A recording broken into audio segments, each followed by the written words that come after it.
Call this meeting to order. Stand for the Pledge of Allegiance.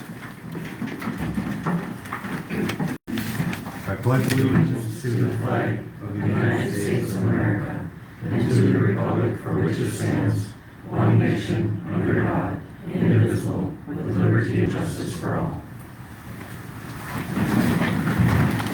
So, roll call. Linda? Here. Jody? Here. Bill? Here. Gary? Here. Troy? Here. Cassie? Here.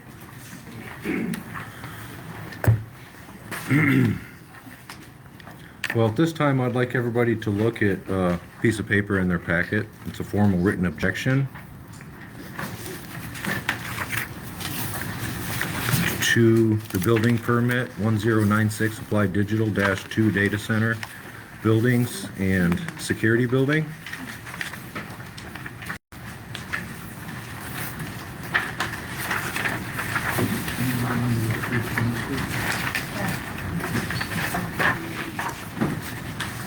Yeah, are we going to approve January 1st or? This is actually part of that. Okay. I think I would ask for a motion to remove Applied Digital's permit from tonight's meeting with the objection that I had entered in earlier today.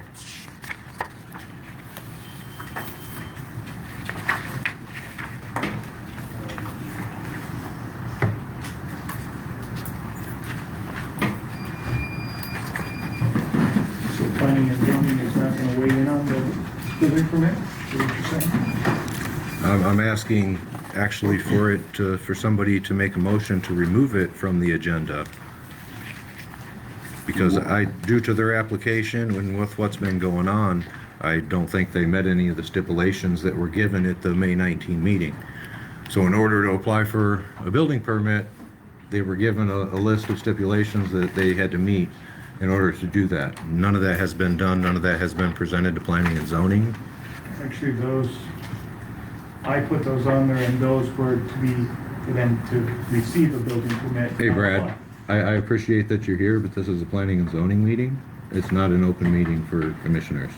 Well, as long as we're discussing this, what's with that letter you put out on behalf of planning and zoning? Which letter is that? The one that you sent to Applied Digital.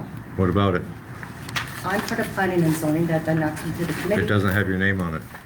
It says planning and zoning on it. Correct, because Right. I am part of planning and We are zoning and all I sent it board. in. It did not even come through planning and zoning. It doesn't need to. It says It doesn't Oliver need County to. Planning and Zoning Board. I You're understand not the that. board. I understand You're a that, member but of. they still made a violation But who of gives you the of the right as a ordinance. planning and zoning to sign planning and zoning board? You're interrupting the person that can say that they're not in violation. And the reason I'm not in violation is because I am the chairman of the board, and I am a member of the board, and I'm also a citizen of the county, and I'm also a landowner in the county. And I think due to conflict of It is- interest, it is- you need it to is- step down as the chairman. It is If you're a using personal notice. agreement. It is a notice that there is a violation that has taken place to ordinances that are already on the books. What is the violation that's taken place? They have commenced construction work without a valid work permit. They're only moving dirt. the That only is part of property. construction. No. Yes, it They most can certainly do- is. When a person owns their property, they can do with it what they want. They Okay. can move dirt. They With own that being said, they are a company and they are commencing construction by adjusting approach, by starting to move dirt, by driving piles in the move dirt. ground. They own it. They're driving piles in the ground, but they're doing it for the purpose of construction of a facility. It's in violation of ordinances that are already in place. Not. They own the land. I understand They that. have the right to move any dirt they please. I understand that So- I understand what you're saying, but they're also building retention ponds and there is progress They have taking place on a construction They have a project. SWIP in place. Can I, do you have a SWIP permit in place? So they have their SWIP. So by stating what you're stating, if a farmer goes in the field with a chisel plow, he better get a permit. He's not an industrial zoned area. That's a different ordinance that covers You can a move, farmer. you can move any dirt you want in your No, land. you have to follow the ordinances. The ordinance is an industrial ordinance. It is written to cover industrial property, and it stipulates what they have to do in order to start doing work. If you're gonna try to compare agricultural property rules to an industrial project, you can't do that. It's not how the ordinances work. That's why one is an industrial one and another one is agriculture, because they are different entities and they work differently. So what's your point of removing them from the agenda? So that they have time to fulfill the requirements that were laid out to them in the May 19 meeting. It was laid out to them what they needed to do in order to get a work permit. They haven't done it. It's pretty They're simple. here tonight. So they're here tonight to get a work permit. They should literally have the documents that were asked of them and the requirements in order to have a building permit with their building permit. You don't file for the building permit to start doing the work and then provide the stuff later. It's not how everybody else does it. We get the binders from, the power line industries that has all of the stuff in it they are required to have. Weed board signed paperwork, everything. And it gets presented to us for approval. That hasn't been done in this case. I don't know why this situation would be different for Applied Digital than it would be for Minn Kota or any of these other power utilities that do work. They haven't built any structure though. There's no. It doesn't just cover building the structure, it's That's the what the start of the building construction that's what a project building starts. permit is for, is to put up structure. Right, and in order to put up a structure, they have to what? Provide the May 19th meeting, they were stipulated to what they had to have. I would make a motion to approve the agenda. And that's fine. I'll second the motion.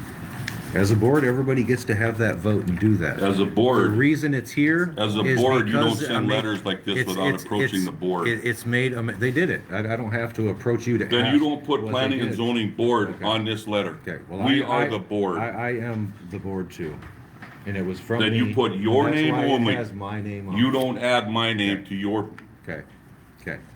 It's a so as matter- far as I'm it's a concerned, matter of this the record. paper is no good for nothing. Okay, well, it's a matter of the record, so that is your So we'll opinion. bring it to legal. That is your opinion. It is an objection, that's all this is right here. So when it's funny is it someone object to your objection by applying all of us. That's fine. That's why I That is put your- my name on it. And everyone else's, Matt. No, I did not. Yes, it says planning. Planning and I zoning understand board. that. That's the title because that's the entity I represent. No, you represent yourself. Okay. Yeah. You don't represent Okay. me. Okay.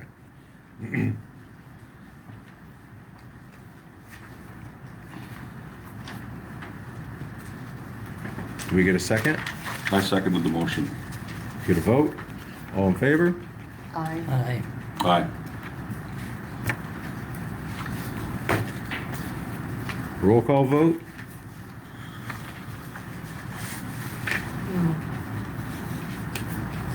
Jody? Yes. Bill? Yes. Gary? No. Troy? Yes. Cassie?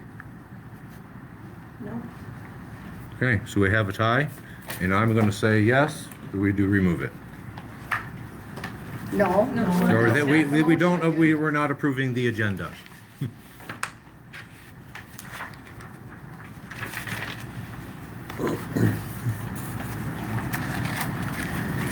So Matt, as far as this goes, did you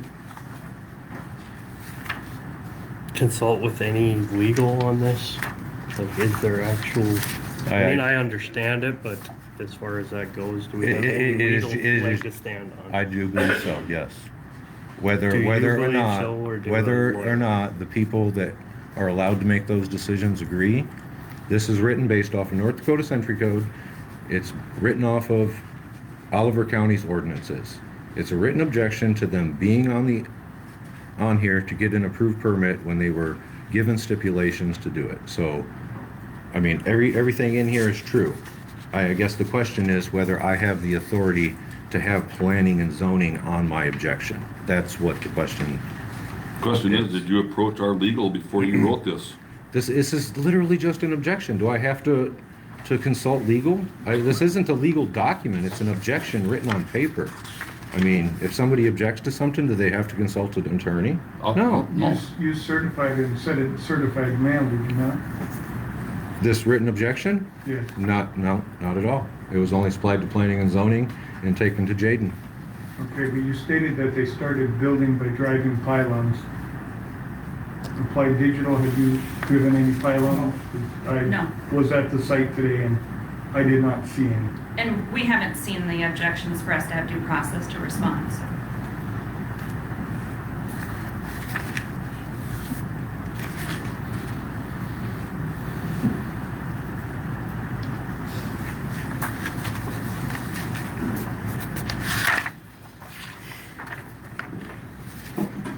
Matt, I appreciate what you did as far as putting those stipulations out there as a reminder, because they are all valid points, because I, as a commissioner myself, put them into place, but it was intended for them to get a building permit to start construction, not to prevent them from even applying for a building permit. That doesn't actually make sense. It does make sense. Explain to me how you gave them stipulations to build in order for them to apply for the permit In order for them to start the construction before they actually fulfill the obligations stipulated to them in the May 19th meeting. That's what you're saying. Okay, so, That's not actually how the ordinance process works in Oliver County thus far. I understand that that's the thought process that's being applied to this, but that's not exactly how the ordinance process is laid out in the county. I mean, and this is the situation that we get in when the Oliver County Commission decides to create a planning and zoning board to where there's multiple entities on it and an actual process that is supposed to take place for any of these approvals properly. Some things are being overlooked and pushed through progressively without some of the steps taking place. So what road agreement? No road agreement. They have a road agreement? I put in a... For who? If they're gonna try to... To whom? To, what do you mean to who? To Don't- whom do don't they need a road agreement? Don't To they need drive a- on their own land? No, don't they need a road agreement prior to commencing construction? To like haul wind on a energy? state highway? How does wind energy do it? Do they not? They're have to hauling do on a that? private road. They're in off of a gravel So road on again, highway private. How does Or on a wind county energy? road. They're how traveling does- on county roads. Why does wind energy have to have... Because they're traveling on county established roads. And you're This saying guy's, that- this is their own land. You're saying they're not driving any vehicles on any county land? It's their own land. They drive off their own approach into their I'm not land. talking about driving on They their get land. there with all their cotton picking equipment and trucks. It's a state highway, you guys. I know. You can travel a state roadway. You guys made a big deal at the last meetings ago, at one of the meetings, they all get blurred together about a gravel outfit not getting a road use permit for moving their conveyors and all that stuff. It was at one of the meetings, and they're pursuing, not letting them haul until they pay the permits. This isn't past how the law has been applied. It's not the public speaking portion yet, sorry. Well, the commissioner is not on the board, and unless he has a. I know, and I've tried to address that.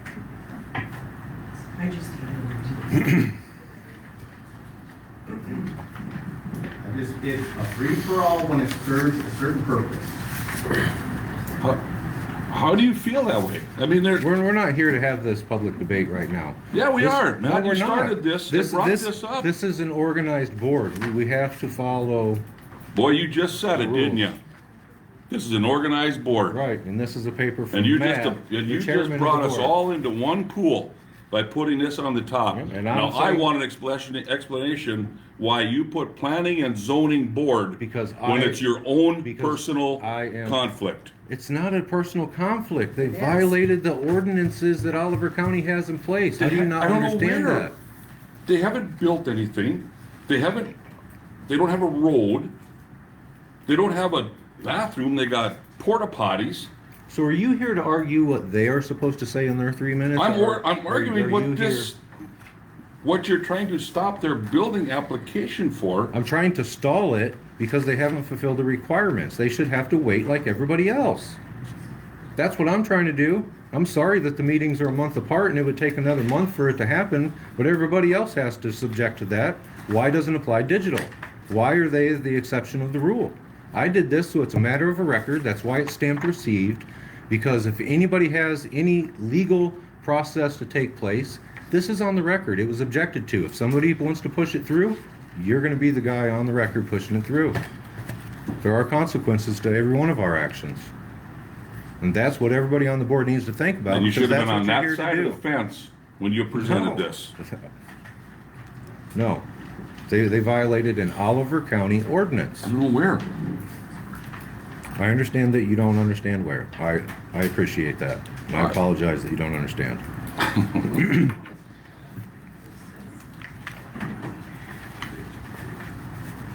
You show me legal documentation that they did not follow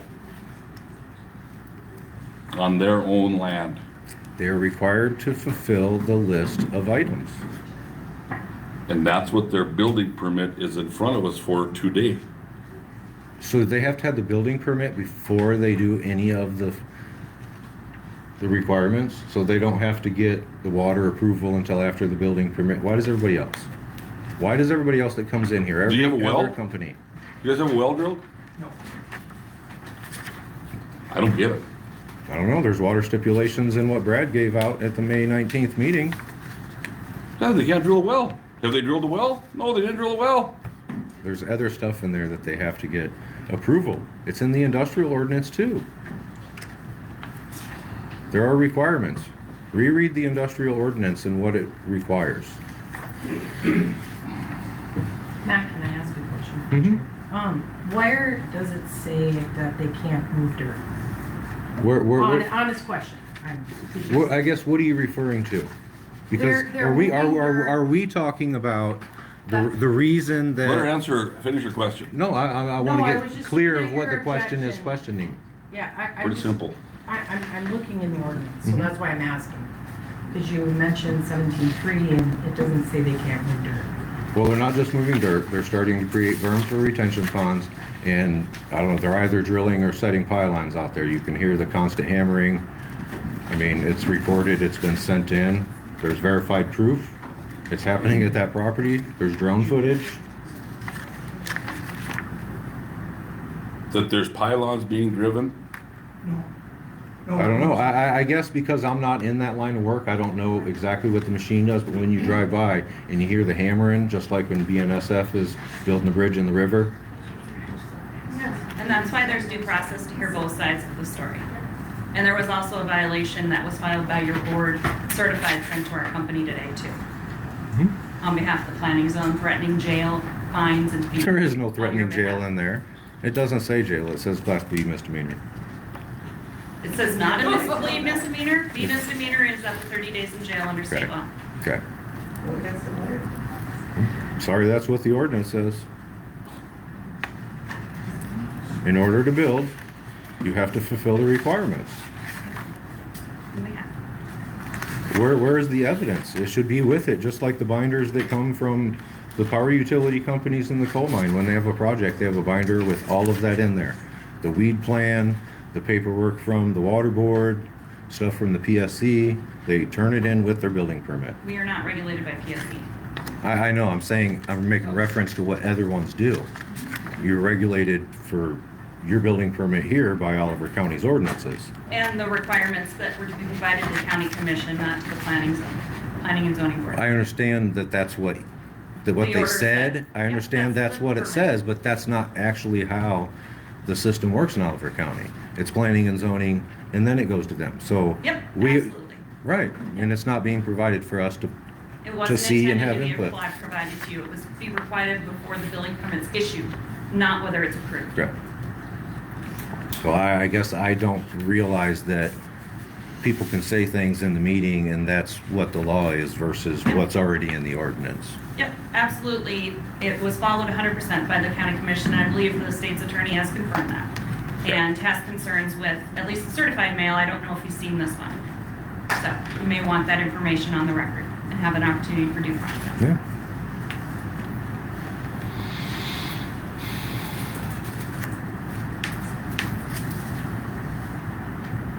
So I guess at this point, what do we do since we were unable to approve the agenda? I'm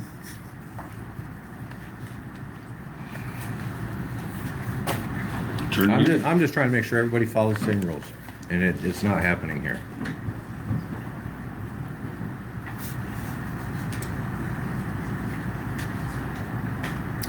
Really is too bad our state's attorney isn't here. Yeah, this worries me. I don't know what legal mess we can put ourselves into here, man. Well, I understand what you're doing. it's a notification. There's no charges being filed. There's none of that everybody's insinuating. It's a notice. It's No, just and I sending out saying, this is what the ordinance says, this is what the May 19th meeting said, and this hasn't happened. I That's understand, all it is. But they're coming before us with the building permit. So if we're denying them that access, we're denying them. No, I don't know I'm not what- saying that we should as deny any them of the our access. citizens. I'm saying that they should have the accompanying documentation like everybody else. If it's not on the agenda, we can't provide the explanation to the board, though, for everyone to understand. I am unable to get in touch with the state's attorney. I just tried and it went straight to voicemail. I guess I'm trying to see what violations you're pertaining to in this letter.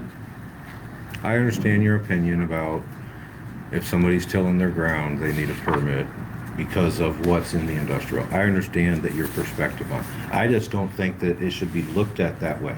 That's why there are separate ordinances. In an industrial area, if you're going to start construction, you start with doing the subgrade construction work. In any other industry, if you're building something, that is part of the work. I understand it's their land. It is their land. Yes, they should be able to do certain things to a certain extent.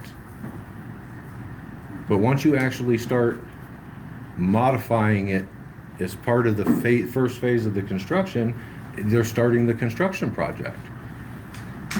Now, I understand the building permit is for a specific structure, but they also have to do the subgrade work for that, which is part of the construction. Exactly. Nobody's pounded a nail yet.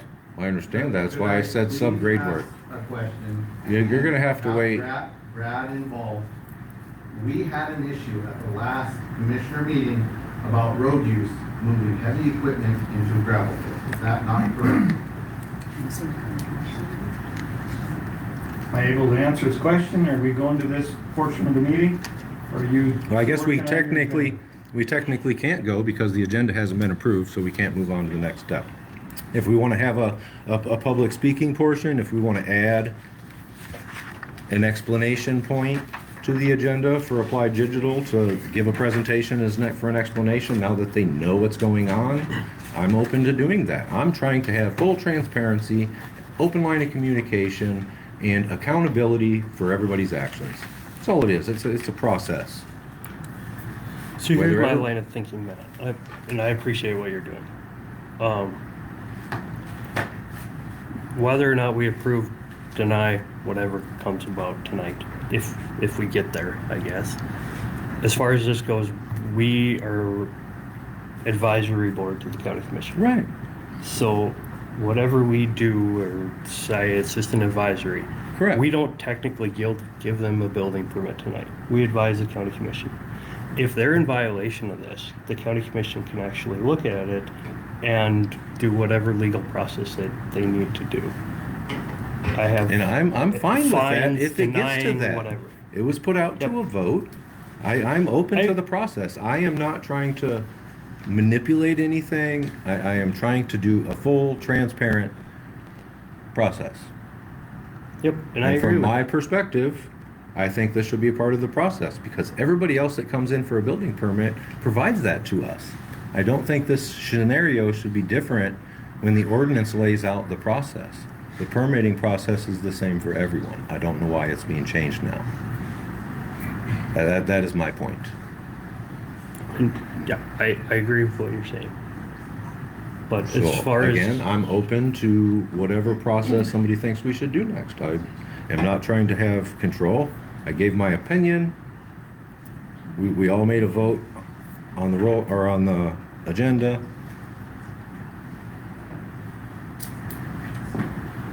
So then This it's, time the agenda's been voted down is the way it's been written.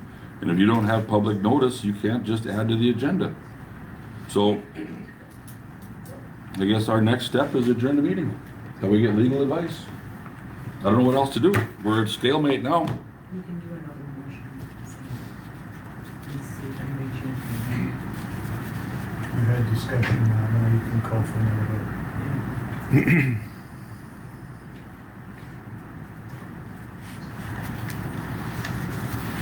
Somebody want to make a motion for a second vote on the agenda? I'll make a motion to approve the agenda as presented. We get a second. I'll second. Roll call vote. Linda, Yes. Jody, Yes. Bill, Yes. Gary, yes. Troy, Yes. Cassie. Yes. See how easy that was? Everything that, all of our opinions just got recorded, it's all on the record. That's all I'm trying to do. Sorry everybody thinks I'm such a bad guy for just trying to... To keep your personal out of it right This, now. there is no personal. I'm the This chairman is- of the board. I think that we should have open discussions about a lot of things Like when you and sent not that letter immediate out, we votes. should have had an open discussion on it, right? Well, all they did was went against ordinances and I put out a notice to it. I mean, everybody had a chance to look at the minutes? I'll make a motion to approve the minutes. Second. All in favor? Aye. All right.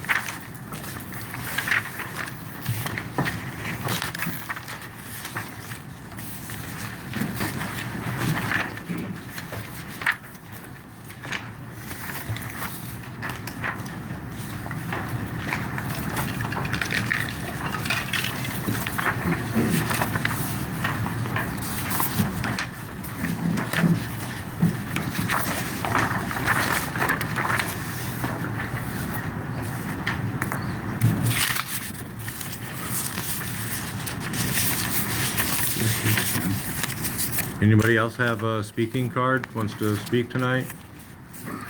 Can you bring it up?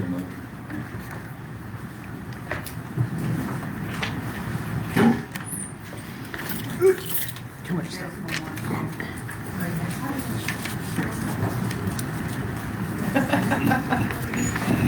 Hang on. So 7? I'll go grab it. It's gonna be 8, maybe 9. Nope, just 8.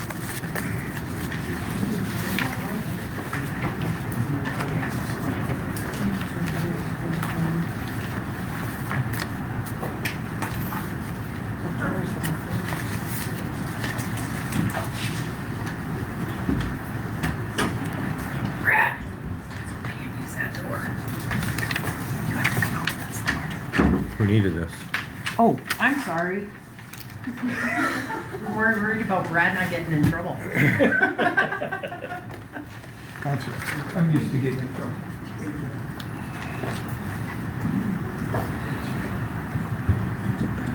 Maybe.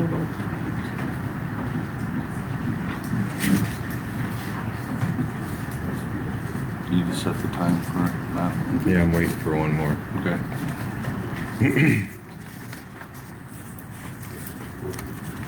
I mean, haven't we always historically approved 3 minutes?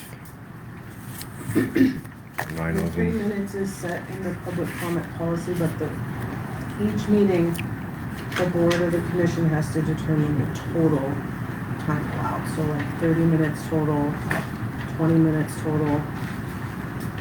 Well, it's 3 times 9. 27. That's what the I went to policy center, says, so might want to check that. How you man.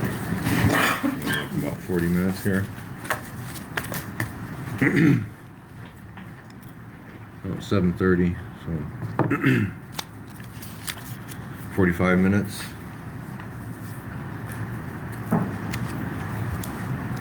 We approved 45 minutes.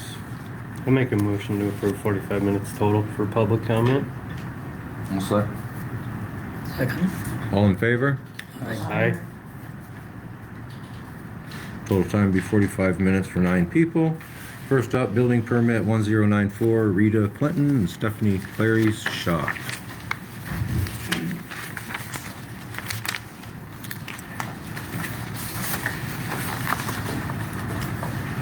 I will make a motion to approve 1094. I'll second that.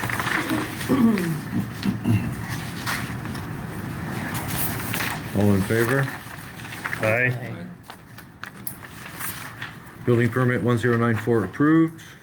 Building permit 1095, Eric Rosenquist's shed. I'll make a motion to approve 1095.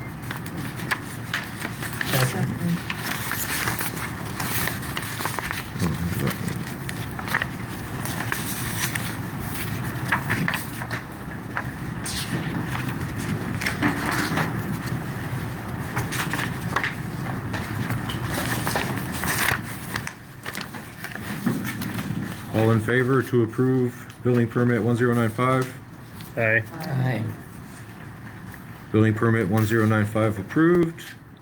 Building permit 1096. Applied Digital. 2 data center buildings and a security building.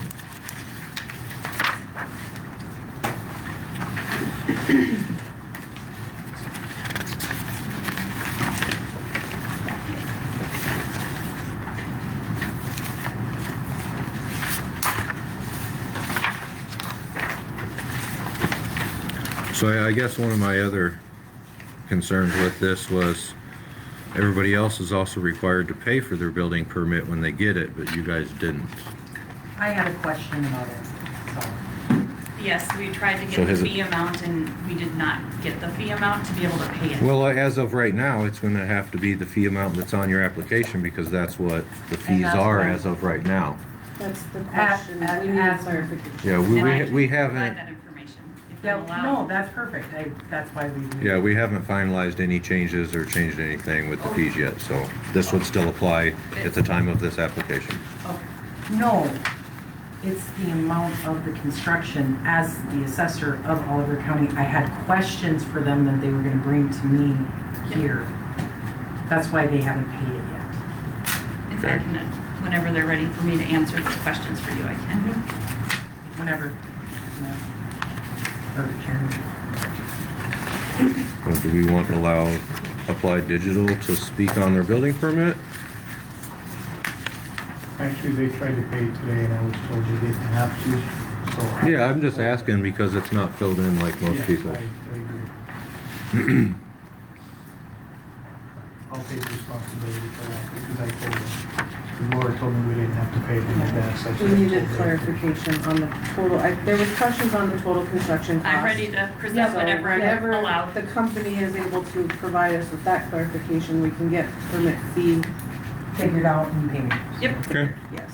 So this is the tax department's department, now is where it's at. Well, No, I fees had a and- question as the assessor of. Oh, I should say the assessor's office is where it's at. Yes, the Yes, assessor's, yes. And I guess that was all rezoned as industrial, but your application says it's agricultural and industrial.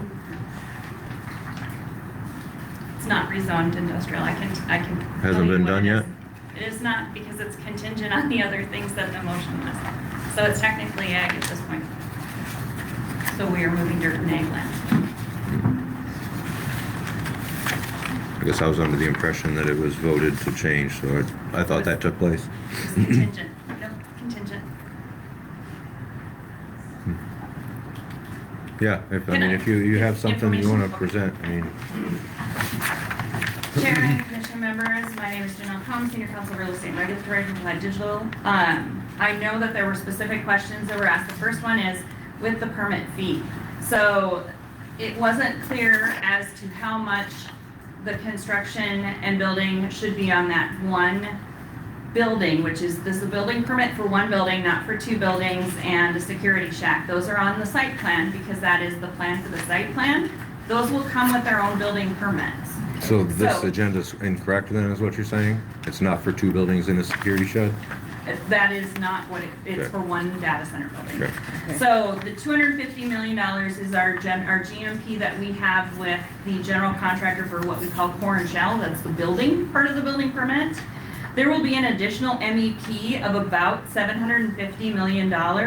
Part of that is electrical board, I believe your county, the electrical board does the state electrical board does the electrical inspection. It's not, We do not have anybody at the county No, level. no, that does yeah. that. the state You have takes to care of do that. that. Okay, so that 750, 800 million at about 700 million of that ends up being electrical, and the state electrical board is gonna ask for a permit to review all of that and inspect it. Okay. And then there'll be another interior fit out that we will have of some of our things so that it gets up to that $1.5 billion is gonna be the cost of construction for the one building, not including land costs, but including other things, you know, that would happen. So it's the 1.5 billion for a building. It's just, and then our tenant's gonna come in and ask for a building permit from you guys probably too, to finish out their tenant fit out when they do their office and all that kind of stuff as well. I guess the confusion that I had, which is why it's on the agenda that way, is that on the additional comments, it says this building permit is for 2 data center buildings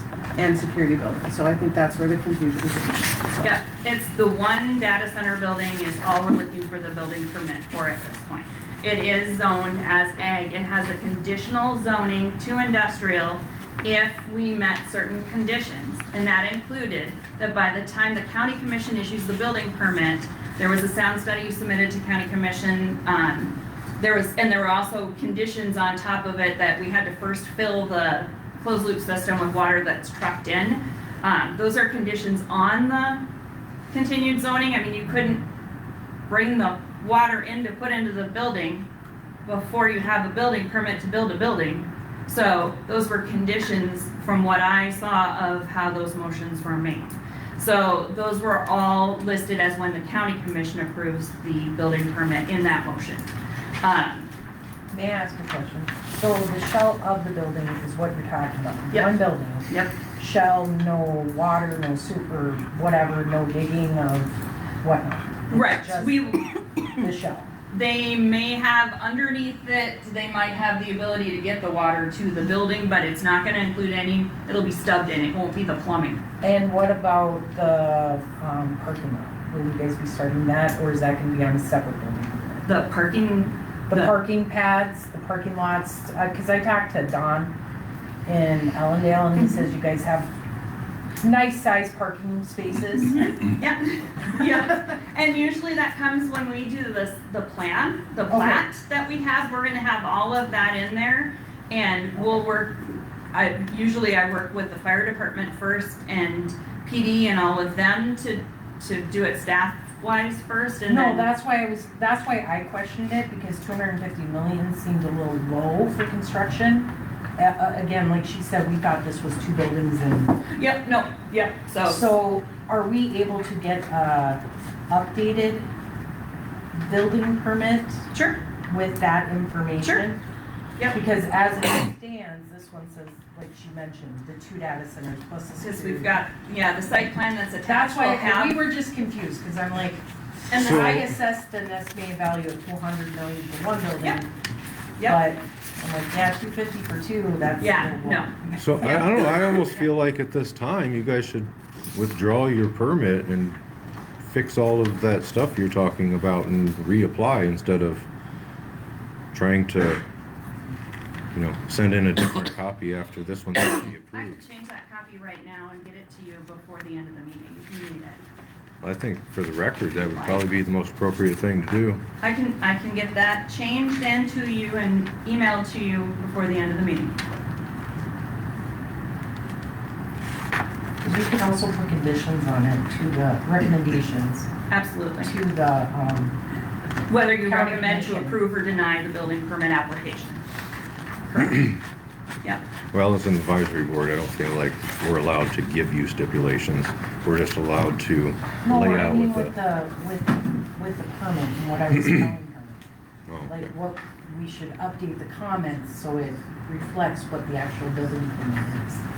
I mean, if she doesn't Right. get it to us, or to you guys in time, that we put that in there, like, contingent upon an updated application. And then I know there were two other questions people had. The first one was, it is a steel structure, that's the support structure, is the steel part. It is precast concrete are the walls, so we had listed it then, because your form asked for it in that way, as to what the structure is, we put steel, but it is a precast cement too, that's there. So we wanted that to be clear. And then the question on the septic, we originally had hoped to be able to do a drain field with the design. It's looking like we'll need to have a tank because of the room to be able to do it. So that was different than what we had originally presented with the zoning change, because we had set a septic drain field. We had gone to the tank because of how they're trying to figure out the fiber and getting everything into the site. So that's why that change occurred. But I would assume that would be more, would be better, you would think, than the other. And we did receive a notice of violation that was certified mail, that was from the Planning and Zoning Board. I did presume it was not an official action of the board because I did not receive notice of a public meeting. And so there was an official notice sent to the county commission and the state's attorney as to the legalities of that. We can move dirt. We had to secure this site because of the vitriol that's occurred surrounding the project. The So what? we had The what? to get Due to the what was heard? vitriol, the, Negativity. yes. I get it. And so we had to get that site secured. We wanted to make sure we had that retention pond so that runoff isn't going to cause problems for any adjacent owners. As far as the road use agreement, at this time, we are still, we've been working diligently with the county on options that may not even have to impact county roads, but that road use agreement, of course, is going to be with the county commission and highway department. They're the ones in charge of that, but so far we have been accessing from the state highway because we are bordered on a state highway. That's not a county road, that's a state highway. We are not counting pylons, we are doing drilling bores to be able to get the soils so that we can design things. That's done at a lot of times. And there are lots of industries that move dirt without a building permit in Oliver County on land that's being used for industrial purposes. So I also talked about the due process and equal protection concerns with at least the violation that we were sent threatening jail. I have no idea what the other items are, so unless we have the opportunity to review it and respond, it is a violation also of due process. I don't even know what that one is, threatening jail, that one came certified. What it is, it's a notice that this is what the ordinance says, and this is what North Dakota Century Code says can happen if you violate an existing ordinance. So she's focusing on the most strict part of what a Class B misdemeanor is. But it came certified, you said. Regardless says if it's being certified, sent that's proof of, certified. It was it's also proof, it's sent proof of, email. it's proof I can of provide it service. up on my It's proof computer of service. It if you want. wasn't delivered by a sheriff as a certified legal But it was sent from document. the planning and zoning board chairman, No, it which was- has no yeah. authority except as Okay. this board provides for it. Okay. It was a notice. It wasn't a criminal charge that was pressed on you. It was a notice that there was a violation. There's a distinct difference between the two. I can let you guys see it since it was from the board. No, that's fine.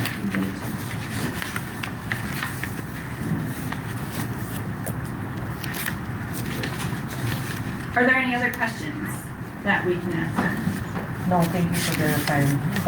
That was my only concern. And I'm always like, that feel free would to be call, too. awesome to. Always feel free to call. I will always try to help answer questions. It's usually the North Dakota way, just ask the questions. No, I appreciate the clarification. And if not, I'll just get connected to the internet and get it back up for you, and then I'll let. So you any of guys the should ones- have it in your stacks. Oh, that's what was sent. It was one page. It's a notice. And it, notice of violation, I believe it said. One page. It was one page when it was printed out for us Oh, on the email. That's all I received.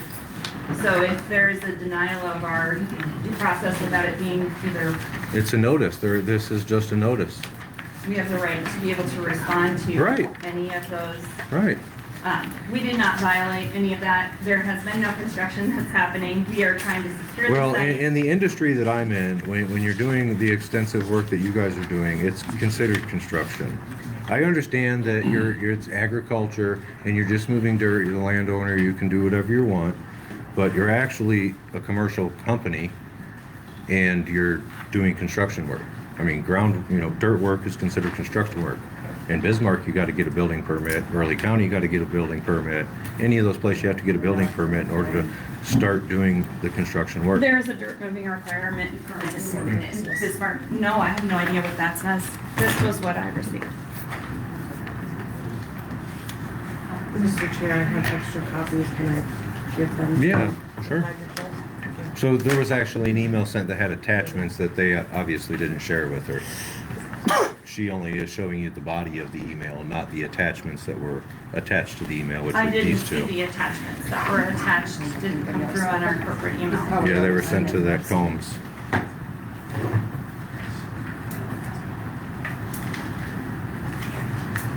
I would like the chance to be able to read this and then be able to respond, since I haven't had a chance to read this documents.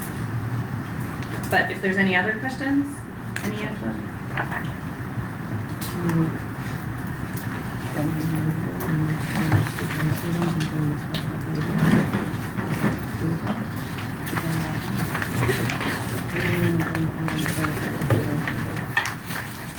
Yeah, you can move to a different position.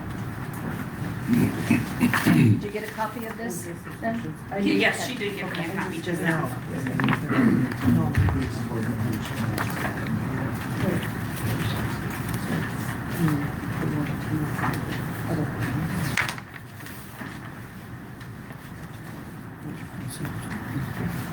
Is it the same as what he said? I think so. Yeah, it looks like it's the same. Matt, do you want No, I sent to it. try? I I had a figured you copy. knew.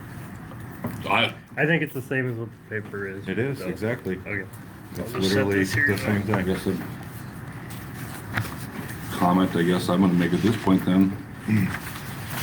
I think at this point, this letter that was sent goes nowhere. They're not. Again, it's they're a not. Wait, notification, it already Matt, went. Matt, Okay, go ahead. they are not zoned industrial, they're zoned agricultural. They have not broken any ordinance at that point until it gets rezoned. They have the right to move the dirt on their land.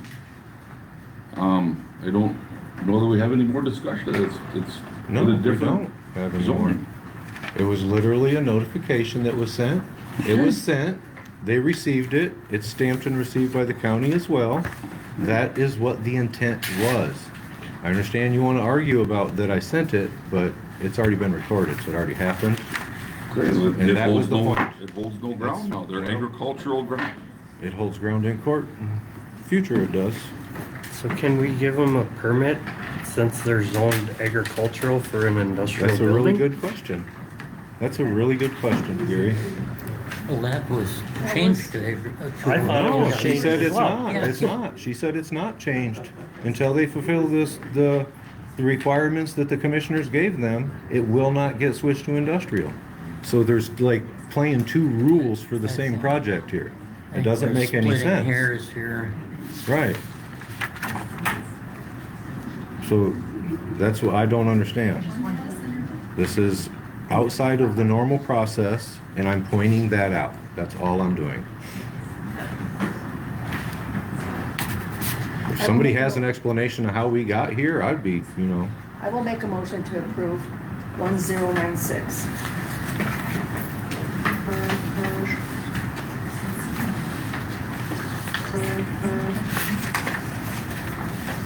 I'll second the motion.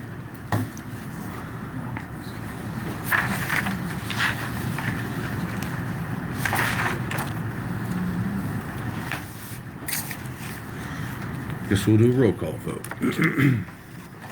Hold on, before we vote, what building are we voting on?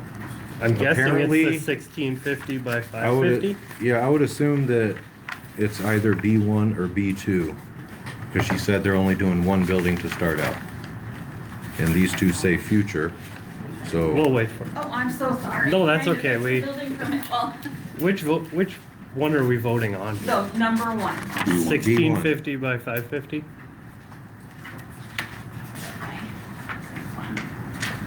I think they're both the same size, though, the big one. Yes.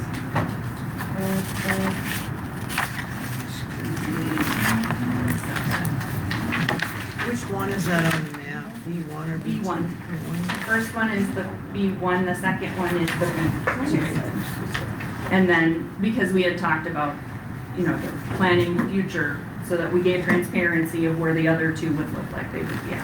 That's why we have 3 and 4, but we do not have power for 3 and 4. But that's just the one building that is 1650 by 550.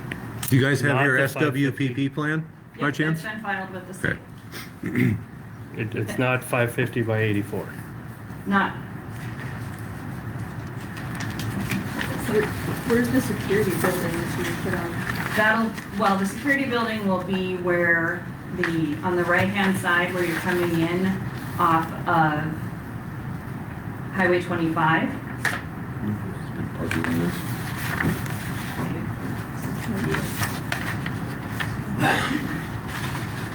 So it's like a little gate shed for somebody to stand in, or is it? Yeah, I mean, it'll be a little bit nicer than that, but yeah, it'll have a space. There's often 2 guys. Kind of like that- BNI has at their gate with the windows and.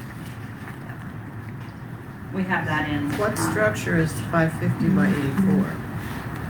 That's what I'm confused about as well. So It's a 2-story building? It's, 2 stories, wall height of 35 feet. yeah, the 550 by 84 would be what the security shack is. 2-story? But there is not enough of drawing for you guys to be able to enter on that. So it will be an additional structure. If you don't want us to have that detail on there for you to know what all of that looked like, I can delete that. We were just trying to give you everything that we do know.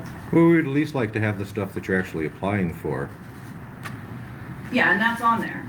It's just we have additional information, but I can give you less information. That's fine. Well, I guess they're questioning this 550 by 84 So building. there's but 2 buildings or 1 building? So the S2 and H3 ones, the 1650 by 550 is going to be the data center halls. And we'll have 2 of those eventually. You'll get another building permit Okay. for that one. The smaller one is going, no, that's not what I'm saying. I'm saying that incorrectly. The 1650 by 550 is going to be the data center hall part of it. The B use is an office use. So that's the 550 by 84 that has 2 stories. You can see the wall height is different. Because that's on our renderings, they have where it's more of a wall where the office building part is, that's 2 stories. It's the same. No, I still think we should have Right. an amended, But it's corrected got hidden amount application. of stories of use. We Can I aren't make a suggestion? building it up. I get what you mean, but you said it was different. I'm just clarifying everything's right. The number of stories is different. Because Yes. the wall is much The wall higher is and the same. prettier and it's decorative is what it is. Mr. Chair, can I have make a suggestion? Sure. Since we got a bunch of stuff on here, or well, not a bunch, but stuff, give her time to update it. I gave her my email, she'll email it, and I'll give you guys new copies of the application. Well, I know, I'm just trying to clarify for the fact of we're asking these No, questions no, I and get finding that, out but that, some of it's this easier to information on see here it. is for a future building, but it's on this application. Correct. So, I would hate to, But I'm saying have if the she can updated one. update it, then I can give you guys copies so you can actually see what they're going to do. And give her time. Feel better.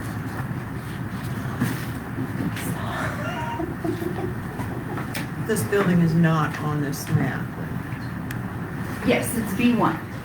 No, this 550 by 84. That's the part of the building of the data center, that's the windows. Oh, okay. Yeah.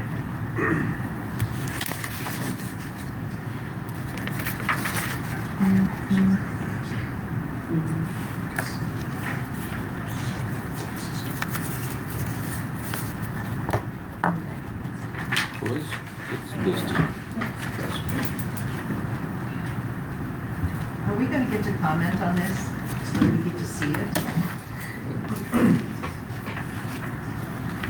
We're not is that coming up? Public hearing? And we get to see the documents at that point? We can take a look at these. Public hearing is, It's written in from that, isn't it? Of the 1650 by 550, the second floor is 550 by 84. That's why we're asking questions, and then she's saying it's something with the windows. Well, that'd be the But second then she floor. also 'cause said it it's- was an office portion. It's That's the- why I think this should be corrected and clarified, and we should have a drawing of that building that shows. It states that that's the second story. If Right. you'd like a drawing of the building, I can also send that if you're. Well, we're trying to get a vision of what this actually looks like and what we're approving, because there's a lot of discrepancies on it. Well, I mean, the way I look at the permit now, 1650 by 550 is the ground floor. Right. Yep. Of two different buildings. B area, 550 by 84 is the second floor. So it's one structure. It's all one, It is, not just it two is. It's floors. one structure, yes. It's very possible. like your what- entryway, basically. Yeah. Okay, Yes, that and they'll makes have more sense. offices and the security person. So the and- security, Okay. Yes. right, but so The the data security, center's the other building. so the security shed that you're talking about isn't actually In that in- building. No, it's No, not in that building. in the measurements, and that information isn't here at all. Not for the traffic. That would be for getting into the that's building smaller itself, because you'll have security to get here. into the site, It's and not, then it's not a security to smaller get into building. the building as well, It's, separately. it's all one building. It's all kind of one like an building, yeah. entryway. Yeah. So that basically this little, And we had provided Oh, those okay, renderings with our zoning change application by I was the confused too. I commission didn't too. understand it. But that's, they had clarification because this portion will be 2 stories. Yeah, okay.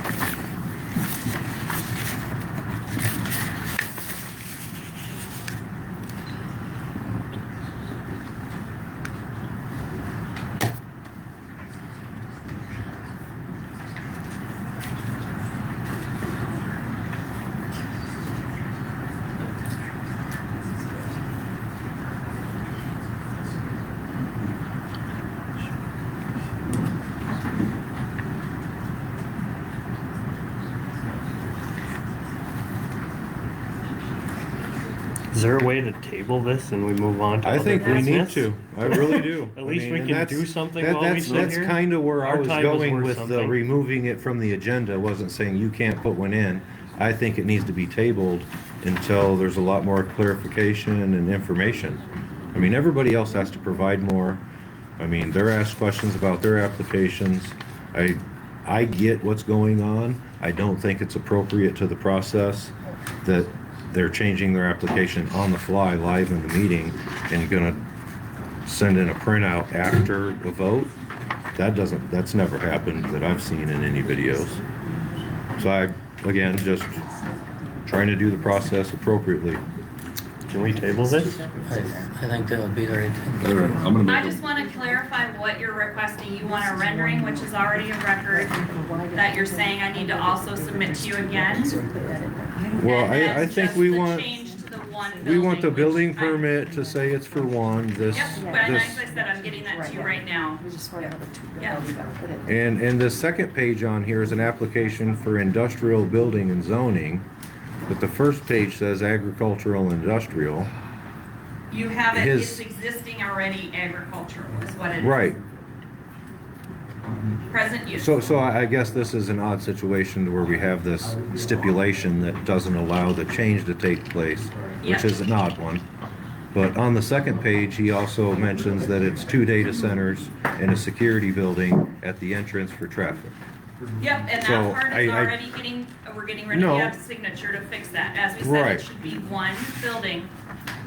That's the only change. It's one building, not Right. the security shack. That's on the site plan. No, I'm saying that the second page should probably also be amended to say it's one building and remove the security shed. That's what I'm changing. Yep, it's already changed. We're getting it signed right now. And then we'll give it to, the email address. So it changes from 2 to 1, yes.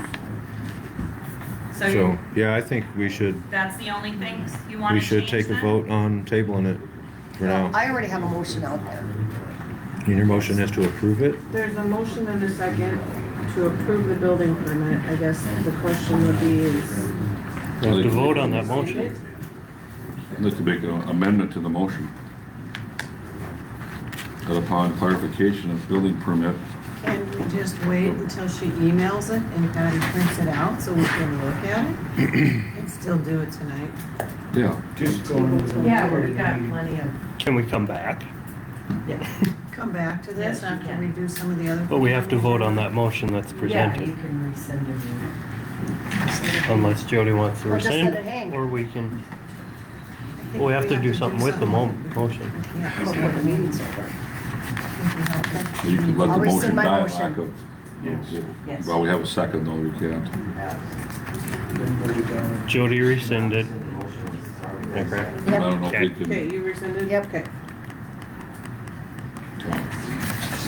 And I guess I want it to be on the record, and I want to make note that this is an unprecedented situation where an entity gets to change their application live during the meeting, during the public portion, after it's already been sent out to public notice. That's inappropriate on its face. There was no public notice. I know, but everybody that, wanted to have information about what was being taken place, now the information is actually different than what was presented. That's my point. I move we go to the next order of business and then revisit building permit number 1096 later on. Okay. So next up, we have public hearing and first reading for concentrated animal feed operations. We need to vote on it. On the rescind? No, I've made a You motion to Table for now. table for now and come back. Okay. Can we do a roll call vote? Linda? Yes. Yes. Jody? Yes. Bill? Yes. Gary? Yes. Troy? Yes. Cassie? Yes. Public hearing, first reading for concentrated animal feed operations. Okay, there's the copy in your packet, there's the front and back page. The changes were to comply with North Dakota Century Code. Patrick rewrote it so that we're in compliance. We really can't say anything other outside of tables, so. This one's Pretty cut and dry, This is just right? to update new Yeah, laws, right? this is to bring us back to compliance. Correct. correct. I make a motion to approve the concentrated animal feeding operations as It written. is a public hearing, yeah, we need to. We need to- Okay, public comment on it, okay? We want to do our public comment? If there's any for this particular. For this. item.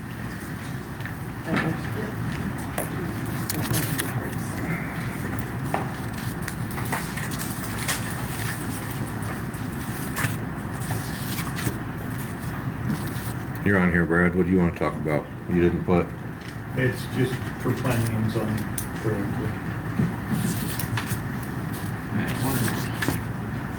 Yep. Dean. We have one. Is this Dean? Is this him? No. Pertaining to the case, are you ready for public comment or not? Yeah, we'll do public comment. I guess my question is, what changed with it? What did we have to update? Patrick Waters did it. Something about there are certain laws that the state of North Dakota covers that we can't supersede because Oliver County doesn't have the authority. So because the legislator changed some stuff, they had to, I guess, remove some things. So we're not going above and beyond the state then? No, this No, is no, to be no. in complete compliance with the Century Code. I think it was above and beyond the state and it had to be Believe- brought down. Doug Goring sent an Yes. email Yes, there was a out. letter sent out by the aid commissioner. I don't think I saying have it. we need to that get in from last compliance with year? what Century Code has, so we just had Patrick work on that, and this is what's. Falter. Yeah, it was the state's recommendation to bring back to Yeah. compliance. Dean Falter?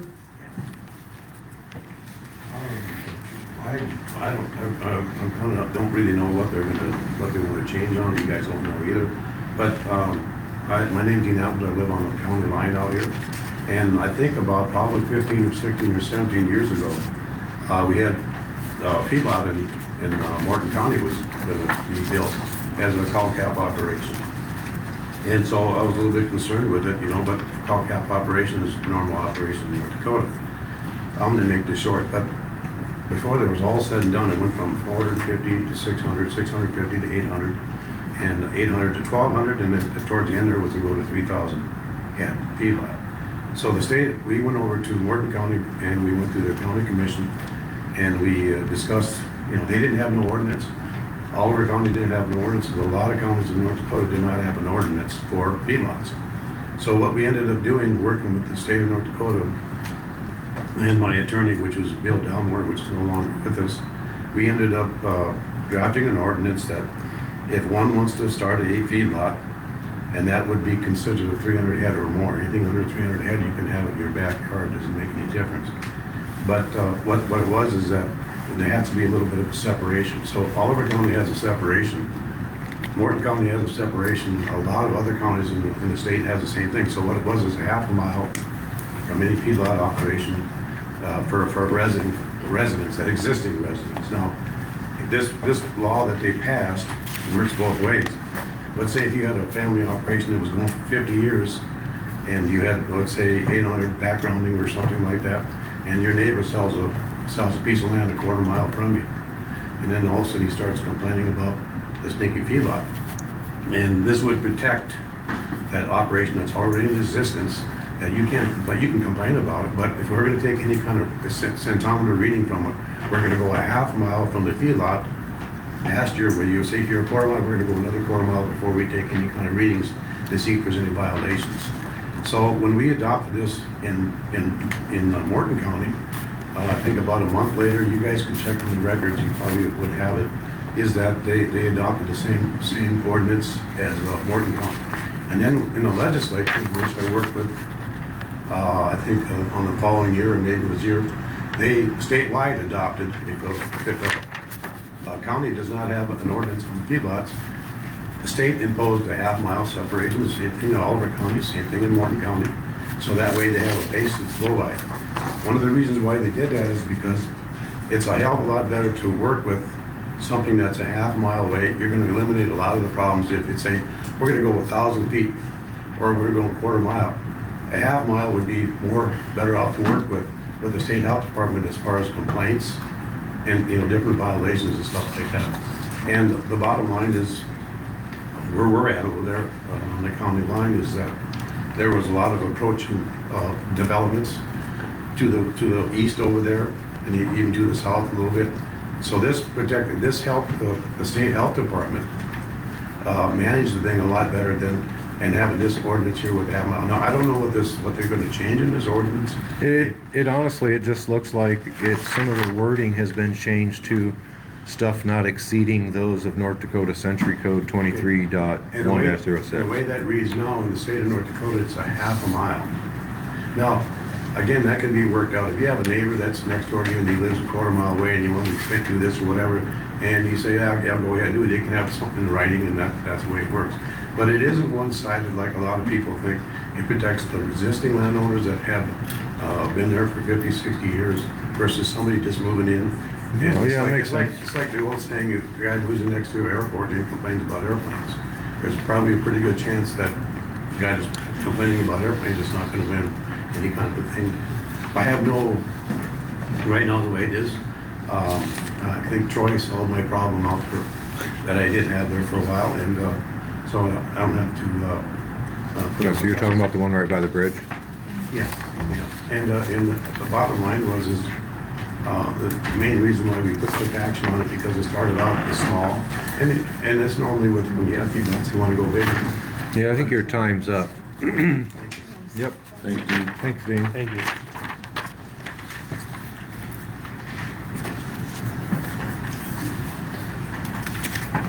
So next up would be the Oliver County Comprehensive Plan 2050. We got a vote. Oh, on the okay. Yeah. Do I get a motion to approve the amended concentrated feedlot? Get a second? All in favor? Aye. Motion approved. Next is the Oliver County Comprehensive Plan 2050. We do have Scott from SRF available to walk us through this. Thank you, Yeah, my name's Scott Armstead with SRF Consulting, the group that firm that helped the county draft this. It's been about a year. In fact, this draft has been ready since basically March, so it's good to be here. And thanks for allowing some time for me to go over this. This is the second version of your comprehensive plan. The current plan was adopted in '76. Things were quite a bit different. And then so we were reached out to and to update that since it's been, 50 years or so since it was adopted. Just for a little bit of background, a comprehensive plan is required by North Dakota Century Code in order to have zoning. So that's the basis of all of this. And it includes all of the zoning jurisdiction of Oliver County, of course, except for the city, and any extraterritorial jurisdiction that the city would have. As far as the process, we've had 4 different steering committee meetings. The steering committee, 15 to 20 members, emergency manager, the auditor, conservation district, B&I Coal, planning and zoning, of course, Southwest Rural Water, Dakota, and the county engineer. A number of folks were on that committee. We also had 2 public outreach opportunities at the fair last year, and then another one this past December, I believe. If I'm not mistaken. There was also a survey. There's an appendix as well that goes over those results to the survey that was in addition to those in-person outreach opportunities. So just to go over the outline of it here, there is a pretty quick overview at the beginning. Then it gets into a county profile, just kind of talks about how the county has changed in the last 50 years or so. Kind of updates all of the different issues that are really important when you're thinking especially about land use. Issues that planning and zoning is usually looking at, like infrastructure that is currently in place or planned. For example, is laid out in there, population information, detailed economic information, things like that. I won't go over that in much detail. There's a lot of maps in there too that are helpful. The next section goes over the vision and the goals. High level goals, language, hopefully help this board and definitely the county commission as well in making decisions on things like zoning changes, even conditional use permits and different things like that. So the goals and objectives talk about natural resources, goals around that, land use, transportation, economic development, recreation, public services and utilities, and housing.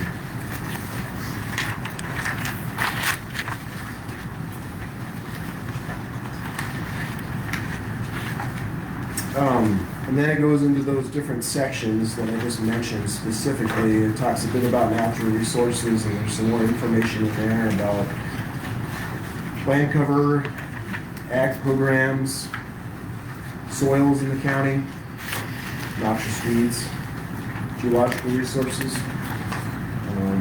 water resources. And a lot of maps, hopefully, that are helpful when you review, for example, development applications. Wind energy, presence, recreational opportunities. After that is land use. It talks about the key part of the land use section is a future land use map. The idea about that is in the next 20 to 30 years or so, through that creation of the plan, what is that future land use ideal supposed to be in the next 20 to 30 years? So obviously this is largely an agricultural county, so the majority of that's on page 59. The majority of that map is green, supporting agricultural use. Then there's some finer detail in there. There's different categories for residential areas. Community mixed use, that's really just one area, and that's Hensler. Because there is a town site there, there's the elevator, rail access. There's recreational areas identified, currently present. The city center is identified, and the extraterritorial zoning area around it. Industrial areas are identified, it's really around the mine, or the plant, mine area.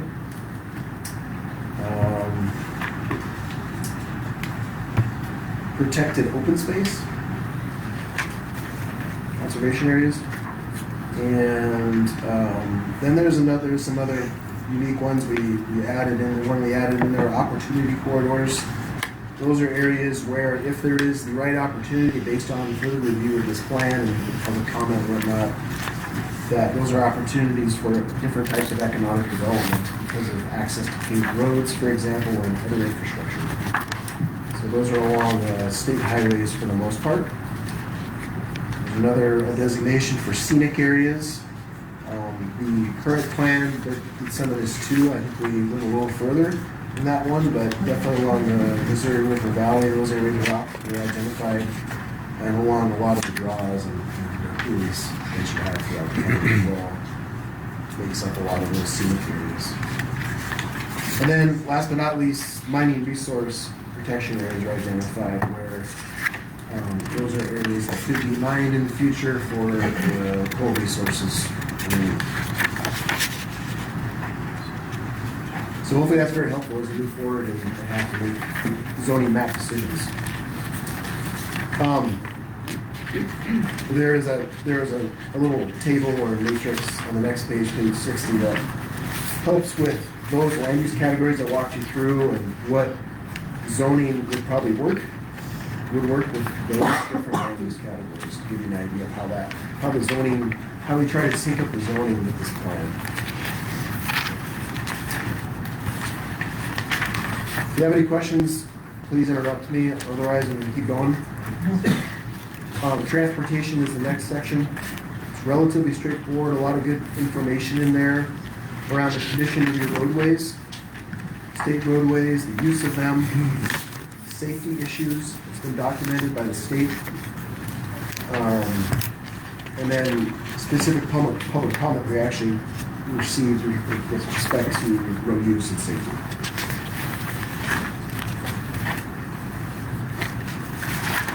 And as I mentioned, the county engineer did have input on that, which was helpful. And then the last section is implementation. And the implementation section goes through different things the county can do to help implement this plan in terms of, one, amending your ordinance, your development codes, to make sure it's more in line with this. We understand that's not an overnight thing. That can take many years to do. But there's a lot of actions there that are recommended. Development review recommendations as far as how to use this plan when you're reviewing development applications, development proposals.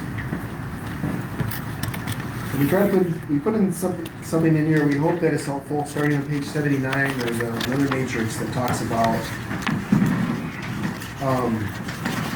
in terms of when getting development proposals. The first one is residential, for example. To help a property owner, for example, what are the things I need in place to make sure that I have the highest likelihood of acceptance?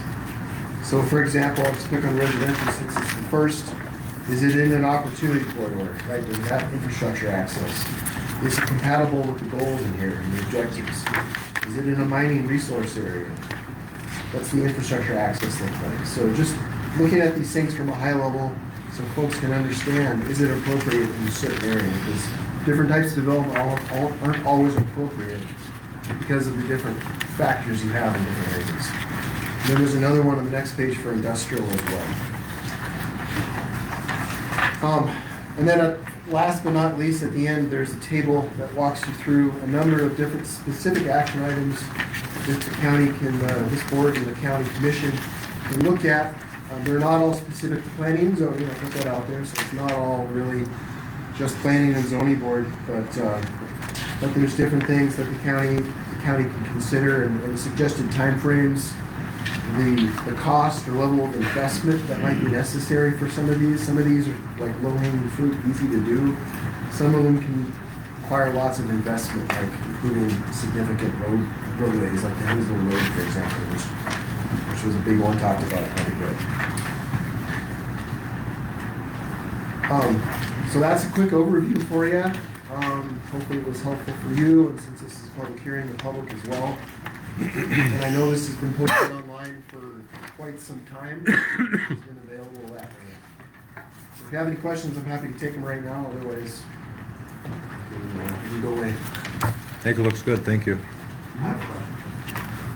So, you said that in order to have amendments, we have to have a comprehensive plan.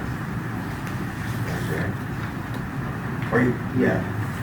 In order to have a zoning ordinance, you have to have a comprehensive plan. According to the century program. So in the old comprehensive plan, it stated in there that it was a guide. Did you put in a card, Brad? No, I didn't, but I thought I was supposed to ask them a question. You're supposed to put in a card so that you can ask a question. Huh? I said if it's like open dialogue, I have lots of questions if that's what we're doing. Well, no, you gotta have a speaking card.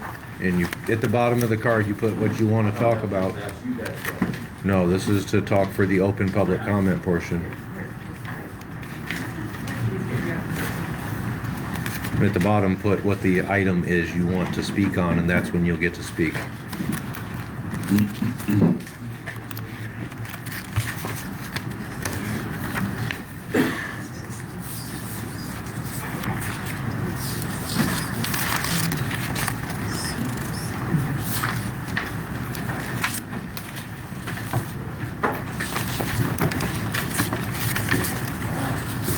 Now you can have your 3 minutes.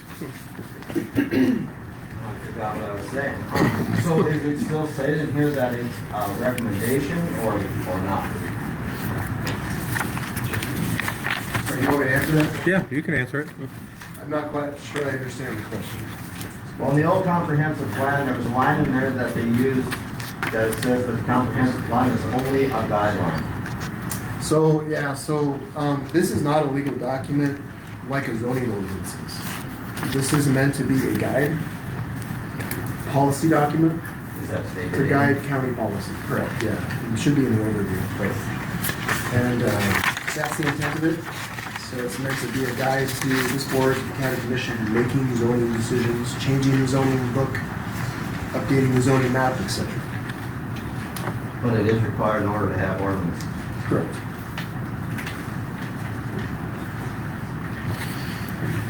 You said that's in the overview? I can look specifically here. Plan purpose section, it's the second section here. Page 6.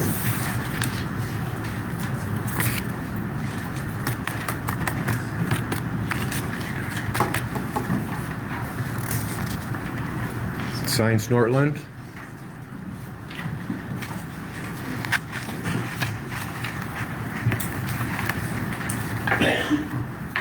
Hi, my name's Signe Snortland. Appreciate the opportunity. Sorry about the It was mispronunciation. very close. I've been called a lot worse. I commend SRF and the steering board meetings for drafting this well-thought-out document completed in March of 2026. Steering committee members participating in preparing this plan included an impressive cross-section of Oliver County experts, as Scott has named. But I'd like to point out that Commissioner Rob Schmidt was also part of the planning committee. Despite the effort this committee put into creating this shared vision of Oliver County's future, is it worth the paper it's printed on? Were taxpayer dollars spent preparing it wasted? The reason I ask these questions is a section on data centers recognizes the harmful environmental impacts of these industrial developments, especially noise.